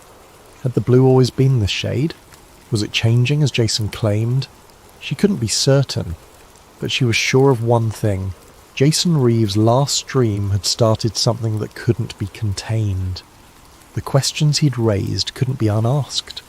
The glimpse he had provided of entities beyond human understanding, of dimensional barriers thinning, had planted seeds of awareness in thousands of minds. Her computer pinged with notifications as new copies of the stream appeared online, shared by strangers who refused to let. Elliot Gray had always been good at spotting inconsistencies. As a tech support specialist, his job depended on finding the small errors that caused systems to crash. The misplaced semicolon, the corrupted file, the incompatible update. He approached the world with the same meticulous attention to detail, which is why the logo on his breakfast cereal box stopped him cold one Tuesday morning. The familiar cartoon toucan smiled back at him. But something was wrong. The beak was different, straighter, less curved than he remembered, and the colours seemed off, somehow brighter yet less vibrant. That's weird, he muttered, turning the box in his hands. Did they rebrand? He pulled out his phone and searched for the cereal's logo history. According to the internet, the logo had always looked exactly as it did on the box in his hands. There were no recent redesigns, no marketing campaigns announcing a new look. Elliot shrugged it off as a quirk of memory. He'd been working too hard lately, averaging 60-hour weeks at the IT help desk, where days blurred together in an endless stream of "have you tried turning it off and on again?" Maybe his brain was just glitching from exhaustion. But over the next few weeks, more discrepancies appeared. A fast food chain's logo had a different apostrophe placement than he remembered. A famous movie quote everyone referenced wasn't actually in the film when he rewatched it. The colour of a popular soda can seemed wrong. Hadn't it always been a slightly darker shade? Each inconsistency was minor, easily dismissed, but they accumulated, creating a growing sense of unease, like walking through a familiar house where all the furniture had been shifted an inch to the left. Then came the day he found the VHS tape while cleaning out a storage closet. It was an old copy of Interview with a Vampire, or so he thought. But when he looked at the label, it clearly read, Interview with a Vampire. The difference was subtle, just one word changed from the to a, but it felt profoundly wrong. That's not right, he said aloud to his empty apartment. It's Interview with the Vampire. It's always been the... He searched online and found the movie only listed as Interview with a Vampire everywhere. Official sites, streaming platforms, even vintage movie posters. All showed the title with A instead of the. Elliot placed the tape on his coffee table and stared at it, a cold feeling spreading through his chest. He took a photo of it with his phone, then went to make some coffee, trying to shake off the unsettled feeling. When he returned 10 minutes later, he glanced at the tape again and froze. The label now read, "Interview with a Vampire." Elliot looked at the photo he'd just taken on his phone. It showed "Interview with a Vampire" as well. There was no evidence that it had ever been different, but he knew what he had seen. He wasn't crazy. That night, unable to sleep, Elliot searched online for explanations. He found himself on a forum thread about something called the Mandela effect, a phenomenon where large groups of people share the same false memories. The name came from thousands of people who distinctly remembered Nelson Mandela dying in prison in the 1980s, despite the fact that he was released in 1990 and died in 2013. The thread was filled with examples, children's books with slightly different titles than remembered, movie lines misquoted by millions, geographical changes that couldn't possibly be real. People remembered a country existing that wasn't on any current map, historical events with altered details, famous logos with subtle differences. One comment caught his attention. These aren't memory errors, they're timeline fractures. Reality is being rewritten, and some of us can feel it happening. The comment was from a user named Zero Anchor, who had linked to a podcast called Fracture Lines by someone named Rhea Maddox. Elliot clicked the link and found himself listening to a woman with a measured, intense voice, discussing the theory that the Mandela effect wasn't about false memories at all, but evidence of shifting realities. Memory doesn't work this way, Rhea was saying. Mass confabulation doesn't explain why millions of people independently remember the same specific details differently. What we're experiencing are echoes of timeline divergence, moments where reality has been altered, but our memories haven't fully adjusted to the new narrative. It sounded insane, yet Elliot couldn't stop listening. For most people, the dissonance appears as confusion, then acceptance of the new reality, Rhea continued. But some of us, those with stronger memory anchoring, retain impressions from the previous timeline. We remember how things were before the shift. Elliot scrolled through the episode list and saw titles like The Missing Geography Problem, Collective False Memory Syndrome, and Analog versus Digital Evidence. He clicked on the last one and heard Rhea explaining that digital information seemed to update automatically with reality shifts, while physical items, books, tapes, printed materials, sometimes lag behind, creating temporary anchor artifacts that prove the changes were real. It was almost 3 a.m. when Elliot finally created an account on the forum and posted his own experience with the VHS tape. He expected to be ignored or ridiculed. Instead, he woke to 17 responses, including a private message from Zero Anchor. The tape changed because you observed it twice across a shift window. This is important evidence. Check your childhood photos and books. Look for other inconsistencies. You're an anchor. One of the few can perceive the changes. Be careful who you tell. They're watching those of us who notice. Elliot stared at the message for a long time. Part of him wanted to delete his account, forget the whole thing, and blame it all on stress and sleep deprivation. But a deeper part, the part that had always helped him spot the errors others missed, knew something profound was happening. He typed back, "Who's watching? Who is they?" The reply came minutes later. The stabilizers.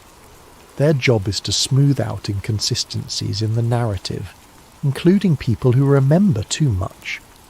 I'm going to connect you with someone who can help. Her name is Rhea Maddox. She found proof of the deleted timeline, the original one. Elliot was about to reply when his phone buzzed with an email notification. The sender was Rhea Maddox herself. The subject line read, your VHS anomaly. The email was brief. What you experienced is real. You're not losing your mind, but discussing this over digital channels isn't safe. Meet me tomorrow, 2 p.m. at the Central Library's third floor microfilm section. Come alone and don't bring your phone. Elliot stared at his screen, heart racing. This was madness. Meeting a stranger based on an internet conspiracy theory, following instructions that sounded like something from a spy thriller, yet the alternative, accepting that his mind was fabricating these inconsistencies, seemed worse somehow. He glanced again at the VHS tape sitting on his coffee table. Interview with a vampire, the label read. But he knew with absolute certainty that wasn't right. Something had changed, and he needed to know why. The next day, Elliot called in sick to work for the first time in 3 years. As he approached the library, he felt simultaneously ridiculous and terrified. He left his phone at home as instructed, which felt like leaving a limb behind. The microfilm section was nearly empty when he arrived. Just an elderly man scrolling through old newspaper archives, and a woman in her late 30s with curly dark hair tied back in a loose ponytail, wearing a vintage band t-shirt and looking thoroughly out of place among the antiquated equipment. She looked up as he approached. "You must be Elliot." "How did you know?" he asked. "You have that look," she replied, "like someone who's just realised the world isn't what they thought it was." "I'm Ria," the woman said, extending her hand. "Thanks for coming, and for leaving your phone behind." Elliot shook her hand. "Is that really necessary? The no phones thing?" "Digital footprints are easily manipulated during shifts," she replied matter-of-factly. "What we're discussing shouldn't be traceable." She gestured to the chair beside her. "You experienced a real-time shift with that VHS tape. That's rare. Most people only notice the inconsistencies after the fact. So you believe the tape actually changed? That I'm not just misremembering?" Ria's expression was sympathetic but intense. "Memory is imperfect, yes. But when millions of people independently remember the same incorrect details about the same things..." She shook her head. "That's not how memory errors work." She pulled out a manila folder from her messenger bag. "These are what we call anchor artifacts, physical evidence of timeline discrepancies. Inside were photographs of items with subtle inconsistencies, a children's book series with a differently spelled title than what was currently published, a map showing geographical features that no longer existed, a newspaper headline about an event that official history said happened differently. Some of these were caught during transition periods," Ria explained. "Windows when reality is updating itself. Digital records can form instantly, but physical objects sometimes lag. If you document them quickly enough, you can preserve evidence of the shift." Elliot examined a photograph of a dollar bill with the Treasury Secretary's signature slightly different from current currency. It looked so ordinary, yet so wrong. "Why is this happening?" he asked. "And why do only some people notice it?" "That's what we're trying to figure out. The leading theory is that certain individuals have stronger memory anchoring, a neurological resistance to timeline reconciliation." She lowered her voice. "But the bigger question is whether these shifts are natural phenomena or deliberate manipulations." Elliot blinked. "Manipulations? By whom?" "That's where it gets complicated. 3 months ago, a former government physicist contacted me. He claimed to have worked on something called Project Phantom, a classified program using quantum computing to model alternate history scenarios. Like simulations? More than simulations. They were mapping probability pathways, parallel timelines where history took different turns. But something went wrong. The boundaries between potential realities began to blur." Elliot felt a chill. "That sounds insane." "I know. I thought so too." She pulled out another folder, this one containing pages of redacted documents with government letterheads. Until I received these. The visible portions detailed funding for a reality stabilization protocol and memory reconciliation research. One page mentioned perceptual anomalies following timeline adjustments and identifying resistant subjects. "Where did you get these?" Elliot asked, his mouth dry. "From someone I call the archivist. He collects evidence of the shifts, analog materials primarily. He wants to meet you." "Meet me? Why?" "Because you witnessed an active transition. Most people only notice the discrepancies after reality is restabilized." She leaned closer. "And because you mentioned having dreams about a sister." Elliot stared at her. "I never said anything about dreams or a sister." Ria's expression shifted subtly. "You did, in your forum post." "No," Elliot said firmly. "I only mentioned the VHS tape." They looked at each other in silence for a moment. "Show me the post," Elliot finally said. Ria pulled out a printed copy of the forum thread. There, under his username, was a paragraph he had no memory of writing. "And lately I've been having these dreams about growing up with a sister named Eliza who played the piano. But I've always been an only child. Sometimes I wake up with memories of her that feel more real than my actual childhood." Elliot's hands trembled slightly. "I didn't write this. I don't have these dreams." "Are you certain?" Ria asked quietly. And suddenly he wasn't, because now that she mentioned it, he could picture a girl with dark hair like his, playing a baby grand piano in a living room he recognized as his childhood home. He could hear the music, Chopin, her favourite. He remembered teasing her about it, but that was impossible. He'd grown up alone with his mother in an apartment too small for a piano. "What's happening to me?" he whispered. "Your memories are reconciling," Ria said. "The shifts are becoming more frequent. The timelines are bleeding together." Elliot pushed the papers away, suddenly needing air. "This is crazy. I should go." "Before you do," Ria said, sliding a small leather notebook across the table, "write down everything you remember about your life.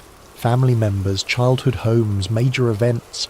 Do it now while you still remember your original timeline."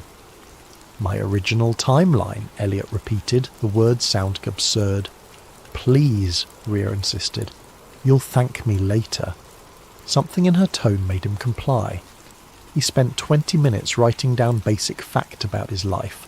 Born in Chicago, moved to Boston at age 8 after his father died, grew up in apartment 3B on Marlborough Street with his mother Margaret, attended Emerson College. When he finished, Ria handed him a business card with just a phone number. "Call this if you notice more changes. It's a secure line." "Do I need to worry about these stabilizers you mentioned?" "Just be careful. Pay attention to patterns. If you see the same strangers repeatedly in different places, or if anyone takes too much interest in your memory problems, don't engage. Call me immediately." As Elliot left the library, the logical part of his brain insisted this was all elaborate nonsense, a conspiracy theory built around common memory errors. But another part of him, the part that had always noticed when things weren't quite right, couldn't shake the feeling that Ria was telling the truth. That night, he dreamed of playing hide-and-seek with a dark-haired girl in a house with baby grand piano in the living room. When he woke, he was crying without knowing why. The anomalies accelerated over the next week. A building on his route to work had always been blue, until suddenly it had always been green. A popular movie he'd seen multiple times now had a different ending. The corner store had always been a laundromat, according to everyone but him. He began documenting everything in the notebook Ria had given him, comparing his memories against current reality.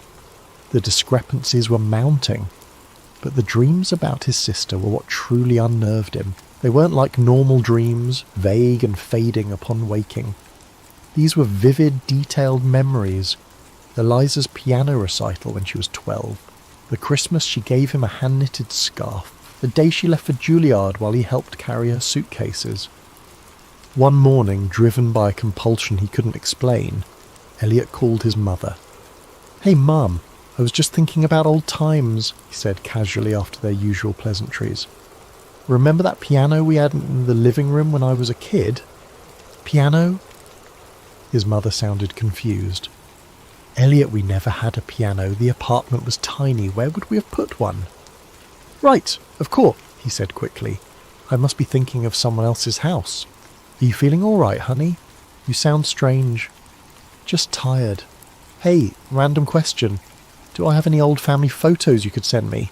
I was feeling nostalgic." 2 hours later, his mother texted him several scanned photographs. Elliot at various ages, always alone or with his mother. No sister, no piano, no house. But when he looked at the images, they seemed wrong somehow, like looking at doctored photos where something had been carefully erased. There were odd gaps in group arrangements, strange empty spaces on couches, his mother's arm positioned as if around another child who wasn't there. That night, he received a text from an unknown number. "They know you're noticing. Be at Franklin Park, East Entrance, 7 a.m. tomorrow. Leave your phone at home again. R." Franklin Park was quiet at 7 a.m. with only a few joggers breaking the morning stillness. Elliot stood nervously at the East Entrance, feeling exposed without his phone. After 10 minutes, a black sedan with tinted windows pulled up alongside him. The rear door opened. "Get in," Rhea said from inside. "Quickly." The car pulled away as soon as he closed the door. Besides Rhea, there was a driver Elliot couldn't see clearly through a privacy partition. "Sorry for the drama," Rhea said, "but things have escalated. The archivist doesn't usually agree to meet people directly, but after what happened to your forum post, he made an exception." "What do you mean, what happened to my post?" "It changed 3 more times since I showed it to you. Each version included different details about your sister, who apparently never existed in this timeline." Elliot's stomach tightened. "Where are we going?" "Somewhere offline." The car took them to an industrial area outside the city, eventually stopping at what appeared to be an abandoned storage facility. Rhea led him through a series of security doors, each requiring different access codes, until they reached a vast room lined with shelves of analogue media. Books, VHS tapes, vinyl records, newspapers, physical photographs. In the centre stood a figure that could only be the archivist, a tall, thin person of indeterminate age wearing mirrored sunglasses that obscured their eyes completely. Their gender was ambiguous. Their voice, when they spoke, neither distinctly male nor female. "Elliot Gray," the archivist said. "Memory anchor, rating 8.2. Original timeline designation Delta 5. "How do you know that?" Elliot asked. "The same way I know you had a sister named Eliza who attended Juilliard until she was erased during the 2018 reconciliation event." Elliot felt his knees weaken. "So it's true? I had a sister who doesn't exist anymore." "In your original timeline? Well, yes. In this current dominant reality, you've always been an only child." The archivist gestured to the surrounding archive. "I maintain physical records from multiple timeline versions. Analog media is resistant to complete reconciliation during shifts. But why? What's causing these changes?" The archivist moved to a table covered with documents and opened a folder. In 2014, the Defense Advanced Research Projects Agency initiated Project Phantom, Probabilistic Historical Analysis and Narrative Trajectory Optimization Module. It was designed to model how small historical changes might affect global stability. They spread out several redacted documents similar to what Rhea had shown him. The technology allowed them to not just simulate alternate histories, but temporarily access parallel timelines where those alterations had actually occurred. "That's impossible," Elliot said automatically. "The quantum mechanics are complex, but the practical outcome is simple. They discovered they could pull information from timelines where history took different turns. The initial goal was intelligence gathering, seeing how different decisions might play out without committing to them in our reality. The archivist placed a hand on a stack of newspapers with conflicting headlines about the same historical events. But they went further.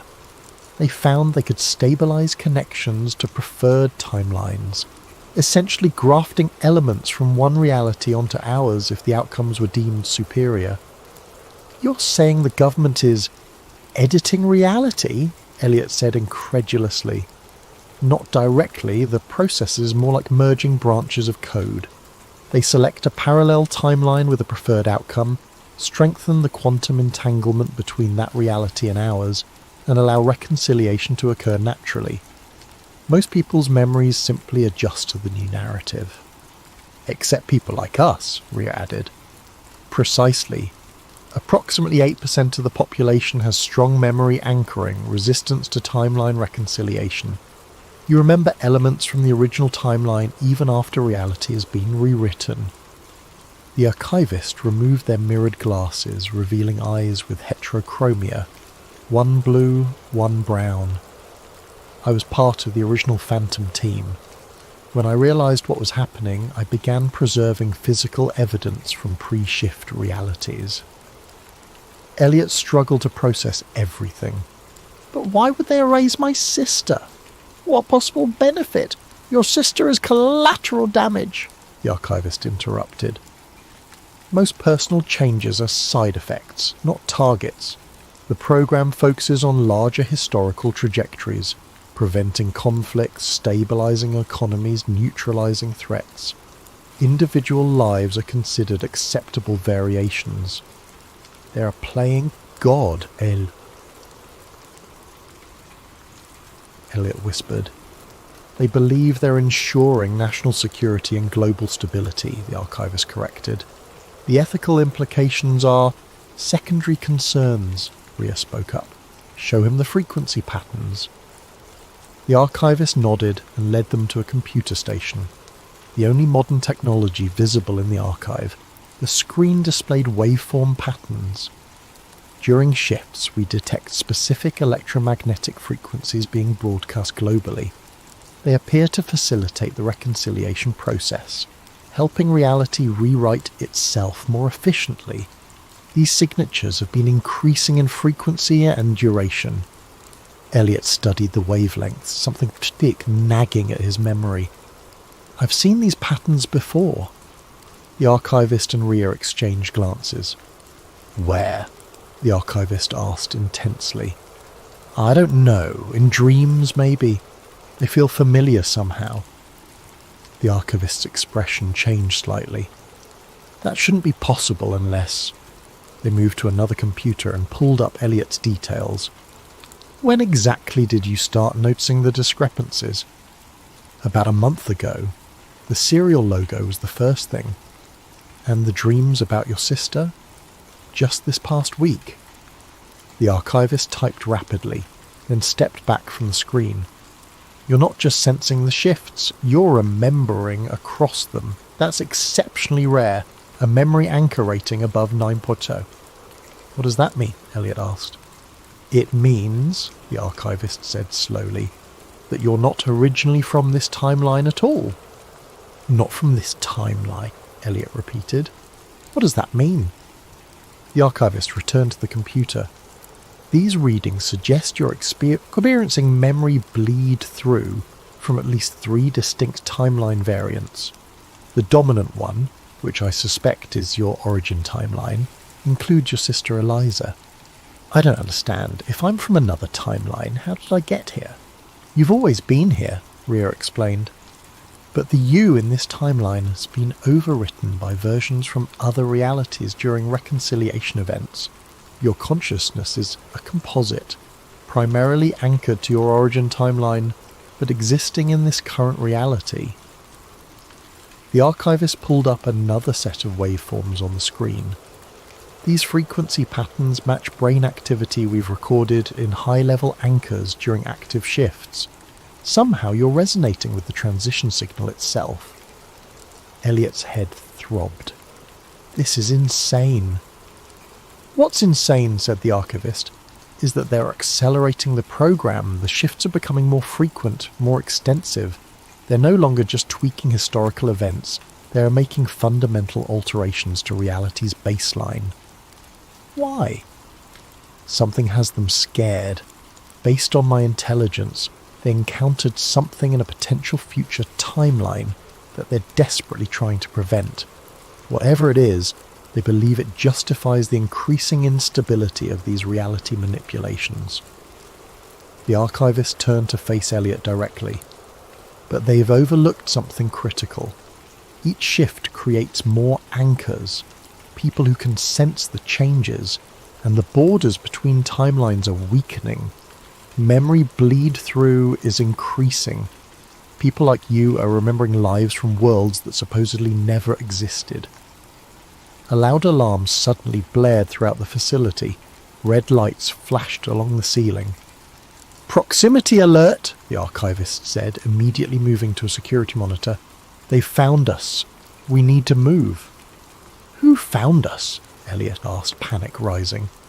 "Stabilizers," Rhea answered, already gathering documents into a bag. Their job is to eliminate inconsistencies, including people who remember too much. On the security monitor, Elliot could see several black SUVs surrounding the building, and men in tactical gear deploying outside. "Is there another way out?" he asked. "Through the archive," the archivist said, leading them deeper into the rows of shelving. "Take this." They handed Elliot a small metal device that looked like an old MP3 player. "It contains everything we know about Phantom, the reconciliation frequencies, and your original timeline. Keep it analog, don't transfer it to any digital system." As they hurried through the archive, Elliot glimpsed shelves containing thousands of items. Books with titles he recognised, but with subtle differences. Newspapers reporting on events he'd never heard of. Photographs of public figures and situations that had never happened. "How much of history have they changed?" he asked breathlessly. "More than anyone realises," the archivist replied. "Major historical events remain structurally intact, but details shift constantly. Sometimes entire months of global history are retconned to prevent a single undesirable outcome." They reached a service elevator at the back of the facility. The archivist input a code and the doors opened. "This leads to a maintenance tunnel that exits half a mile east. Follow it, then get to this address." They handed Elliot a piece of paper. "Memorize it, then destroy it." "You're not coming?" "I need to preserve what I can of the archive. Rhea will go with you." As if on cue, the lights in the facility flickered, and a new alarm sounded. "They're initiating an electromagnetic pulse," the archivist said urgently. "Go now." Elliot and Rhea entered the elevator. As the doors closed, Elliot caught a final glimpse of the archivist returning to the heart of the archive, moving with calm purpose despite the chaos. The elevator descended rapidly. When it stopped, they found themselves in a concrete tunnel dimly lit by emergency lights. "This way," Rhea said, leading him east. They moved quickly through the tunnel, the sound of their footsteps echoing off the walls. After what felt like an eternity, they reached a ladder leading up to a hatch. "Let me check first," Rhea said, climbing up and carefully pushing open the hatch. After a moment, she gestured for Elliot to follow. They emerged in what appeared to be an abandoned subway maintenance shed. Through small grimy windows, Elliot could see they were in an industrial area different from where they'd entered the archive. "What now?" he asked. "Now we get to the safe house," and Rhea stopped mid-sentence, her eyes widening as she looked over Elliot's shoulder. Elliot turned to find a man standing in the doorway behind them. Average height, unremarkable features, wearing a grey suit. Despite his ordinary appearance, something about him sent a chill down Elliot's spine. He smiled pleasantly, but the expression didn't reach his eyes. "Miss Gray," the man said. "I'm Agent Darrow. I think it's time we had a conversation about your memory issues." "Run," Rhea shouted, shoving Elliot toward a side door. They burst out into an alley and sprinted away from the maintenance shed. Behind them, Elliot heard no pursuit, just Agent Darrow's voice, eerily calm and somehow audible despite the distance. "We only want to help you realign, Mr. Gray. This confusion doesn't have to continue." They ran for several blocks, weaving through alleys and side streets until Rhea finally pulled Elliot into an empty storefront with newspaper-covered windows. Both were breathing hard. "How did they find us?" Elliot gasped. "I don't know," Rhea said. "The archive has been secure for years." She looked at him intently. "Unless they were tracking you." "How? I left my phone behind." "Not electronically. They might be tracking your anchor signature, the unique way your consciousness resonates with timeline shifts." Elliot leaned against a wall, trying to process everything. This Agent Darrow, is he going to kill us? "Not exactly," Rhea said grimly. "Stabilizers don't typically eliminate anchors physically. They realign them." "What does that mean?" "They have technology that can reset your memory anchor points. You forget the original timeline completely. Your memories reconcile with the current reality, and you stop noticing the shifts." The thought of losing his memories, of forgetting Eliza completely, terrified Elliot more than the prospect of physical harm. "We need to keep moving," Rhea said. "The safe house is about 2 miles from here." As they prepared to leave, Elliot noticed Rhea checking a small device similar to a radiation counter. "What's that?" "Shift detector. It measures anomalies in background electromagnetic frequencies that precede reconciliation events." She frowned at the reading. "The levels are rising. Another shift is coming, a big one. How long do we have?" "Hours, maybe less. We need to get somewhere shielded before it hits." They left the storefront cautiously, staying on side streets and avoiding security cameras. As they walked, Elliot noticed something strange, subtle inconsistencies in the world around him, as if reality itself was becoming less stable. Street signs momentarily displayed different names before snapping back. Buildings briefly flickered between different architectural styles. "Are you seeing this?" he asked Rhea. "The overlay effect, yes. It happens just before major shifts. The timelines bleed together briefly before one becomes dominant." They were crossing through a small park when Elliot saw a figure seated on a bench ahead, Agent Darrow, calmly feeding pigeons. "How is he finding us?" Elliot whispered, pulling Rhea behind a tree. "I told you, they can track anchor signatures, and Darrow isn't ordinary, he's a high-level stabilizer. Some say they've been so thoroughly reconciled across multiple timelines that they coexist simultaneously in all of them." Agent Darrow looked directly at their hiding spot and smiled. He stood up and began walking toward them.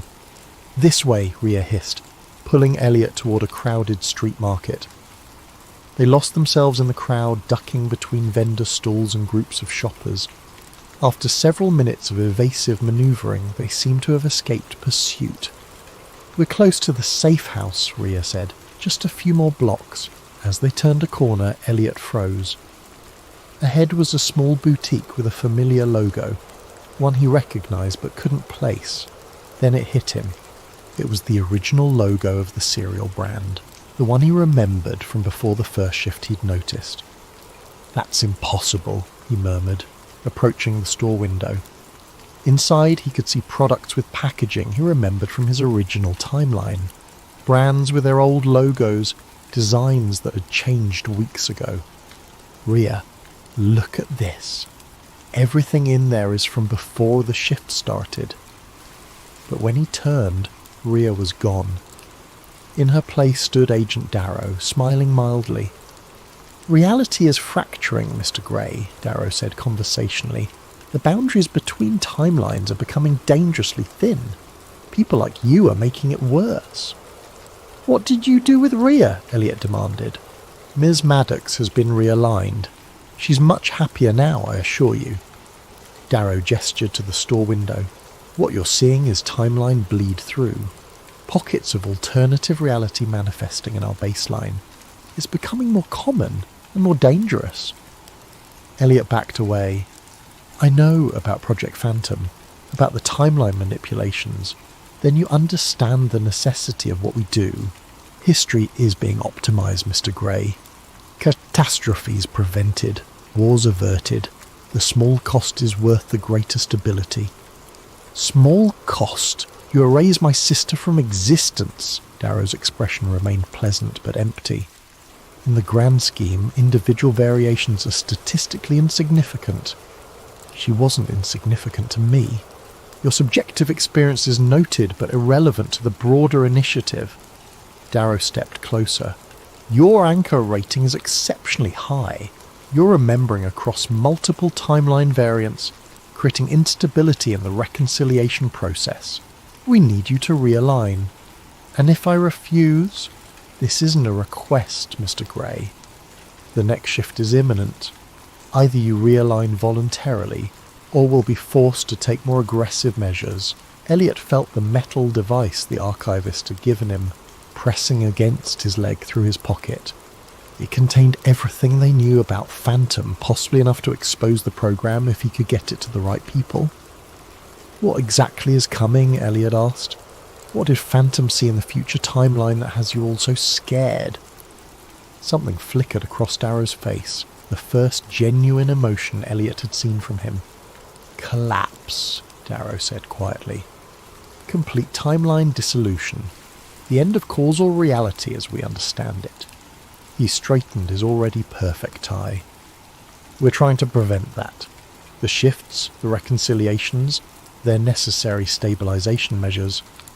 By destroying lives, erasing people, by making surgical adjustments to prevent greater harm. Darrow extended his hand. Come with me now, and I promise the realignment will be painless. You won't remember any of this confusion.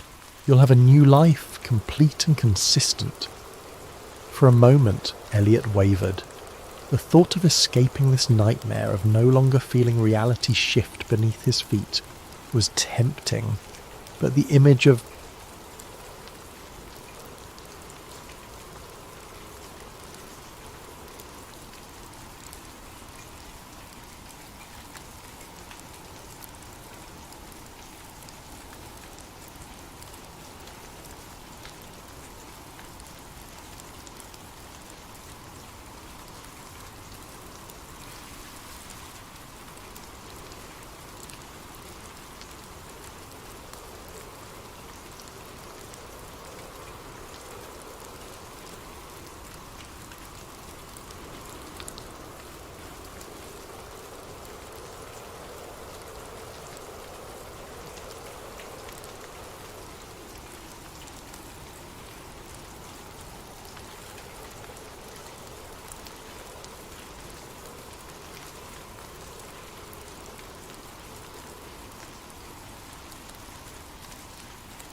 Our story begins in the hush of classified hallways, where a program reminiscent of the real-life MK Ultra is in full clandestine swing.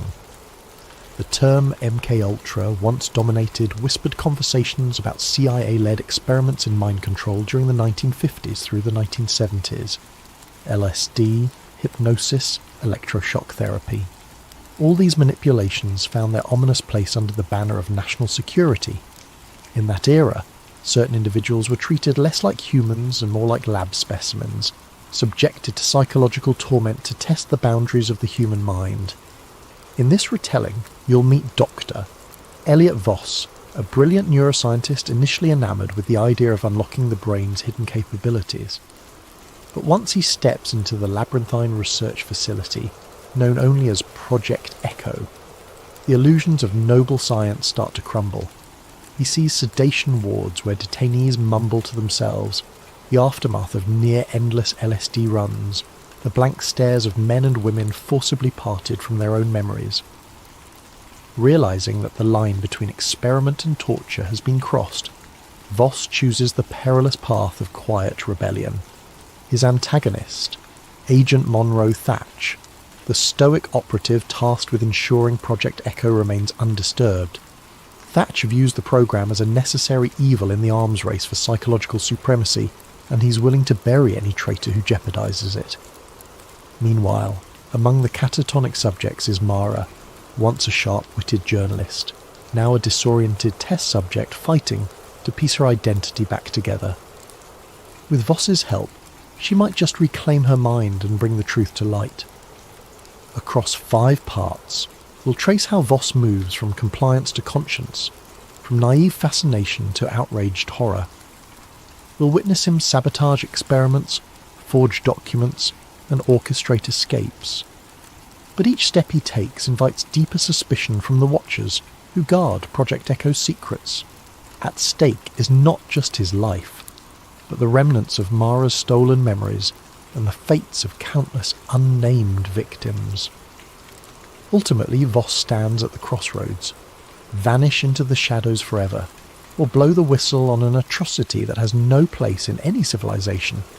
Both choices carry lethal risks, so settle in with your blankets and your cautious curiosity. We're about to peel back the layers of a conspiracy that merges technology, psychology, and a ruthless government's quest for absolute control. May this story remind you that even in the darkest corners, a glimmer of empathy can ignite and transform. Grab a late-night snack or a soothing tea, and let's open the locked doors behind which Project Echo lurks. Dr. Elliot Voss first glimpsed the Project Echo compound on a drizzly autumn morning. He'd been flown in on a battered twin-prop plane, landing at a disused airstrip far from any major city. A black sedan awaited him, its driver silent as he whisked Voss down roads, so winding that even the day's faint sunlight seemed lost. At last, the car halted before a nondescript concrete building fenced by barbed wire. Security cameras angled on every approach. A discreet sign read, Department of Psychological Research, Federal Program 17. But the rumour mill called it something else. A black site where boundaries of science and morality dissolved in the name of defence. Once inside, Voss was greeted by a perfunctory handshake from Agent Monroe Thatch, an older man with close-cropped grey hair and a near-permanent scowl. "Welcome to Echo," he said, voice devoid of warmth. "Your credentials speak volumes, Doctor. We trust you'll find your calling here." Voss forced a polite nod. Months earlier, he'd been approached by government contacts praising his neurology research, claiming they needed innovative strategies for advanced interrogation and memory therapy. Even then, he'd sensed the undercurrent of something sinister, yet his curiosity and a sense of patriotic duty had led him to accept. Perhaps too eagerly, he now thought. They stepped into an elevator that sank deep underground, well below the building's official levels. The corridor that welcomed them looked more hospital than dungeon.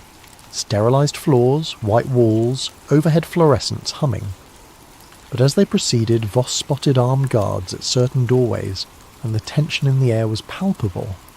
Thatch introduced him to a small cluster of lab-coated staff, who each nodded in clipped greetings. The orientation took the form of a restricted briefing. Project Echo was studying the interface between psychoactive substances and forced conditioning techniques.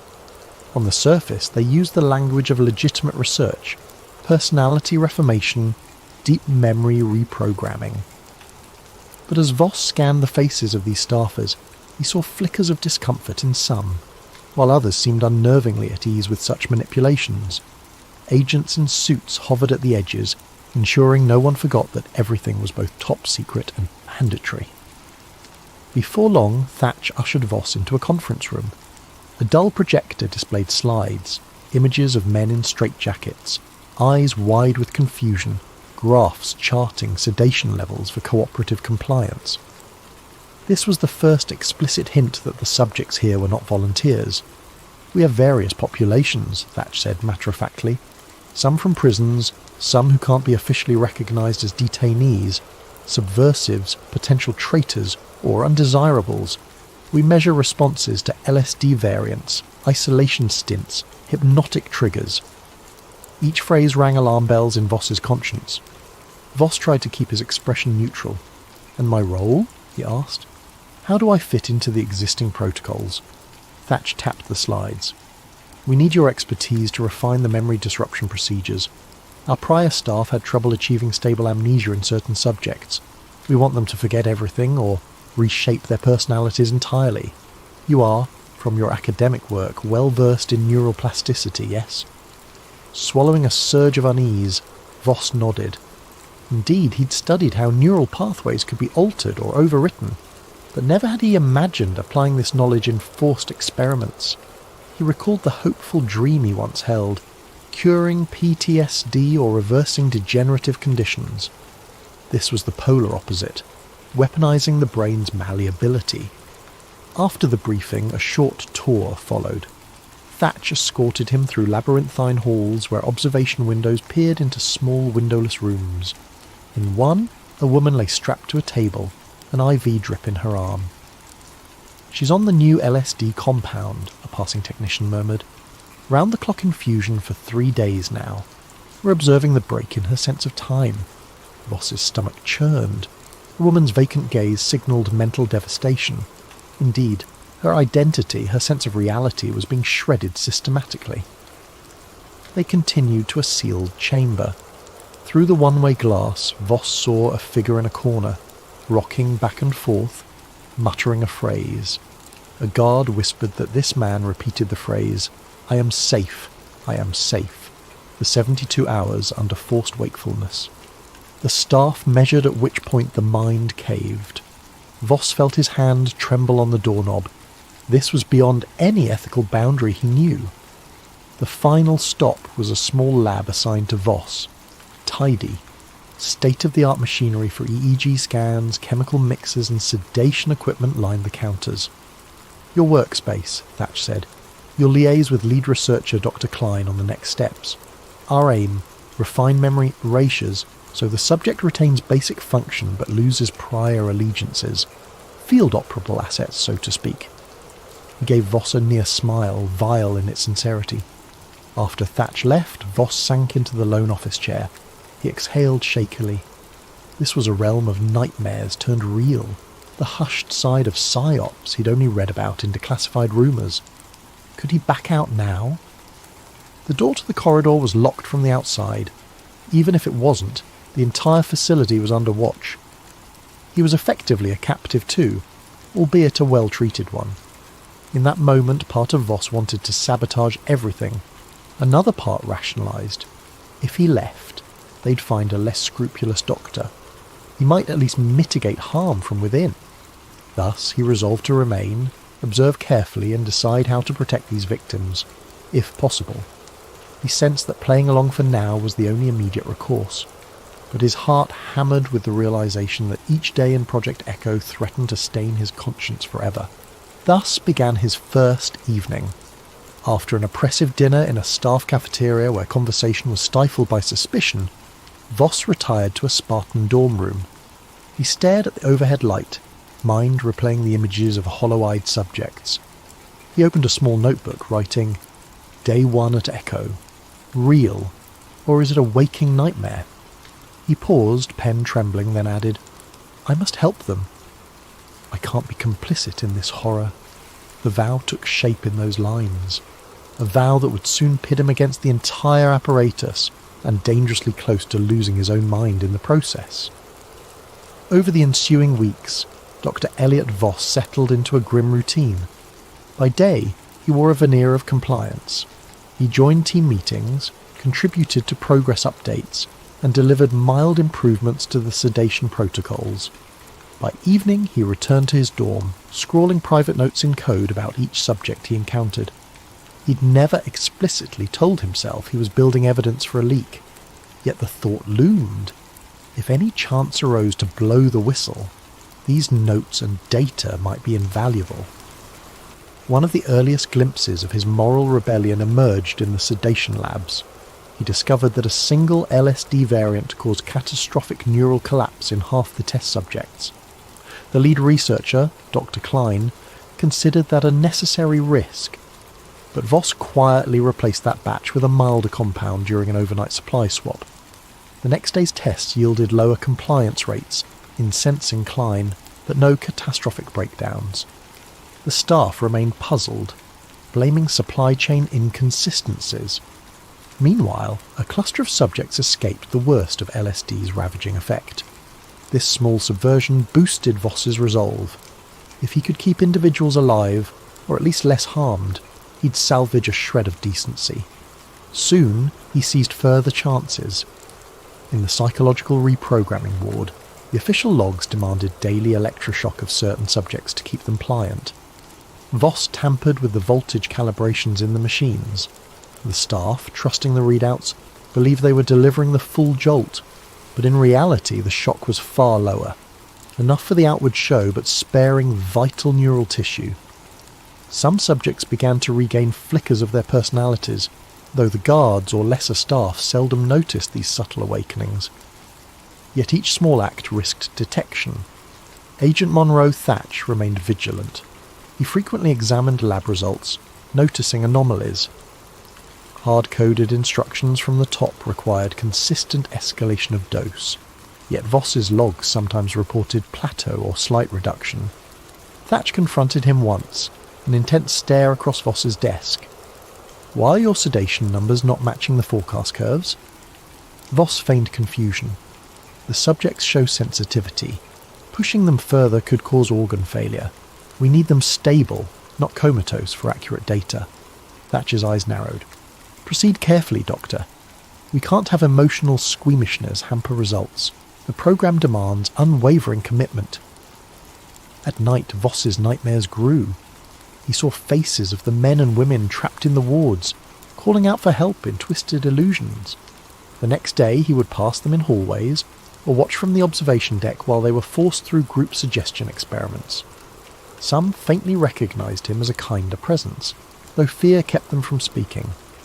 In that swirl of oppression, one subject emerged who stirred Voss's determination to new heights. Subject number 23, Mara. She'd been a journalist, rumoured to have pried too deeply into rumoured CIA black sites. Kidnapped from her apartment, she ended up in Echo. Initially sedated to the brink of catatonia, she now hovered in a half-lucid state, memories fraying at the edges.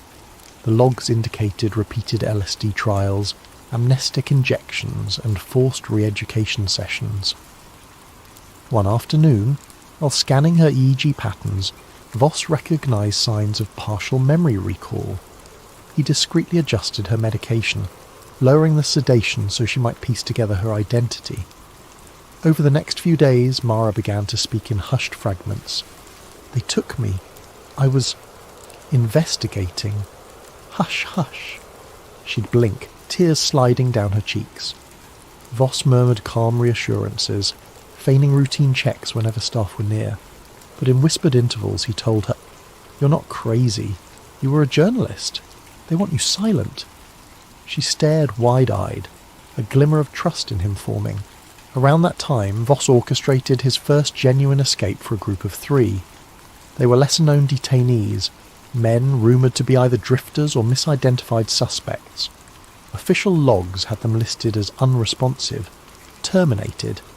In reality, Voss manipulated the monthly disposal protocol used for expired subjects.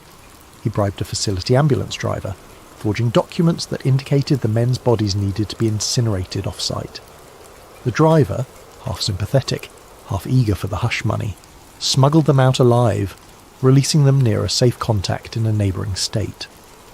The official story read, 3 deceased, remains destroyed. None in the facility questioned it, as the programme's culture was that death often came with high-intensity testing. Days later, Voss glimpsed a brief mention in an underground newsletter about 2 men claiming to have escaped a mind-controlled black site. The reference was oblique, overshadowed by bigger news, but it confirmed the men had survived. The satisfaction balanced the daily dread. He was making a difference. Inevitably, suspicious details mounted.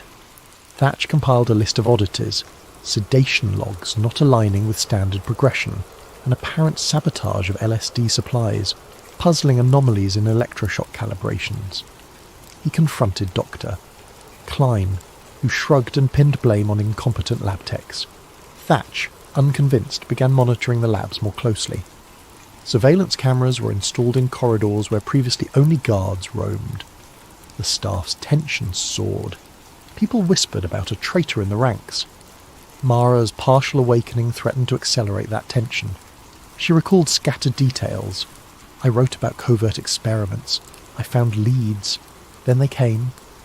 She became convinced she had evidence locked away in some safe deposit box. If only she could get out, contact her old editor. Voss realised that if they freed Mara and she reconnected with her network, the entire Echo operation could be exposed. He urged caution, but the time might come for a major leak. He began compiling more thorough evidence, tapes of sessions, chemical batch numbers, statements from staff. This was no longer small sabotage. It was heading for an all-out revelation, if they pulled it off. But the noose tightened. One evening, a junior staffer who'd glimpsed Voss's tampered logs confronted him quietly. "Doctor, I know you're altering the dosage records.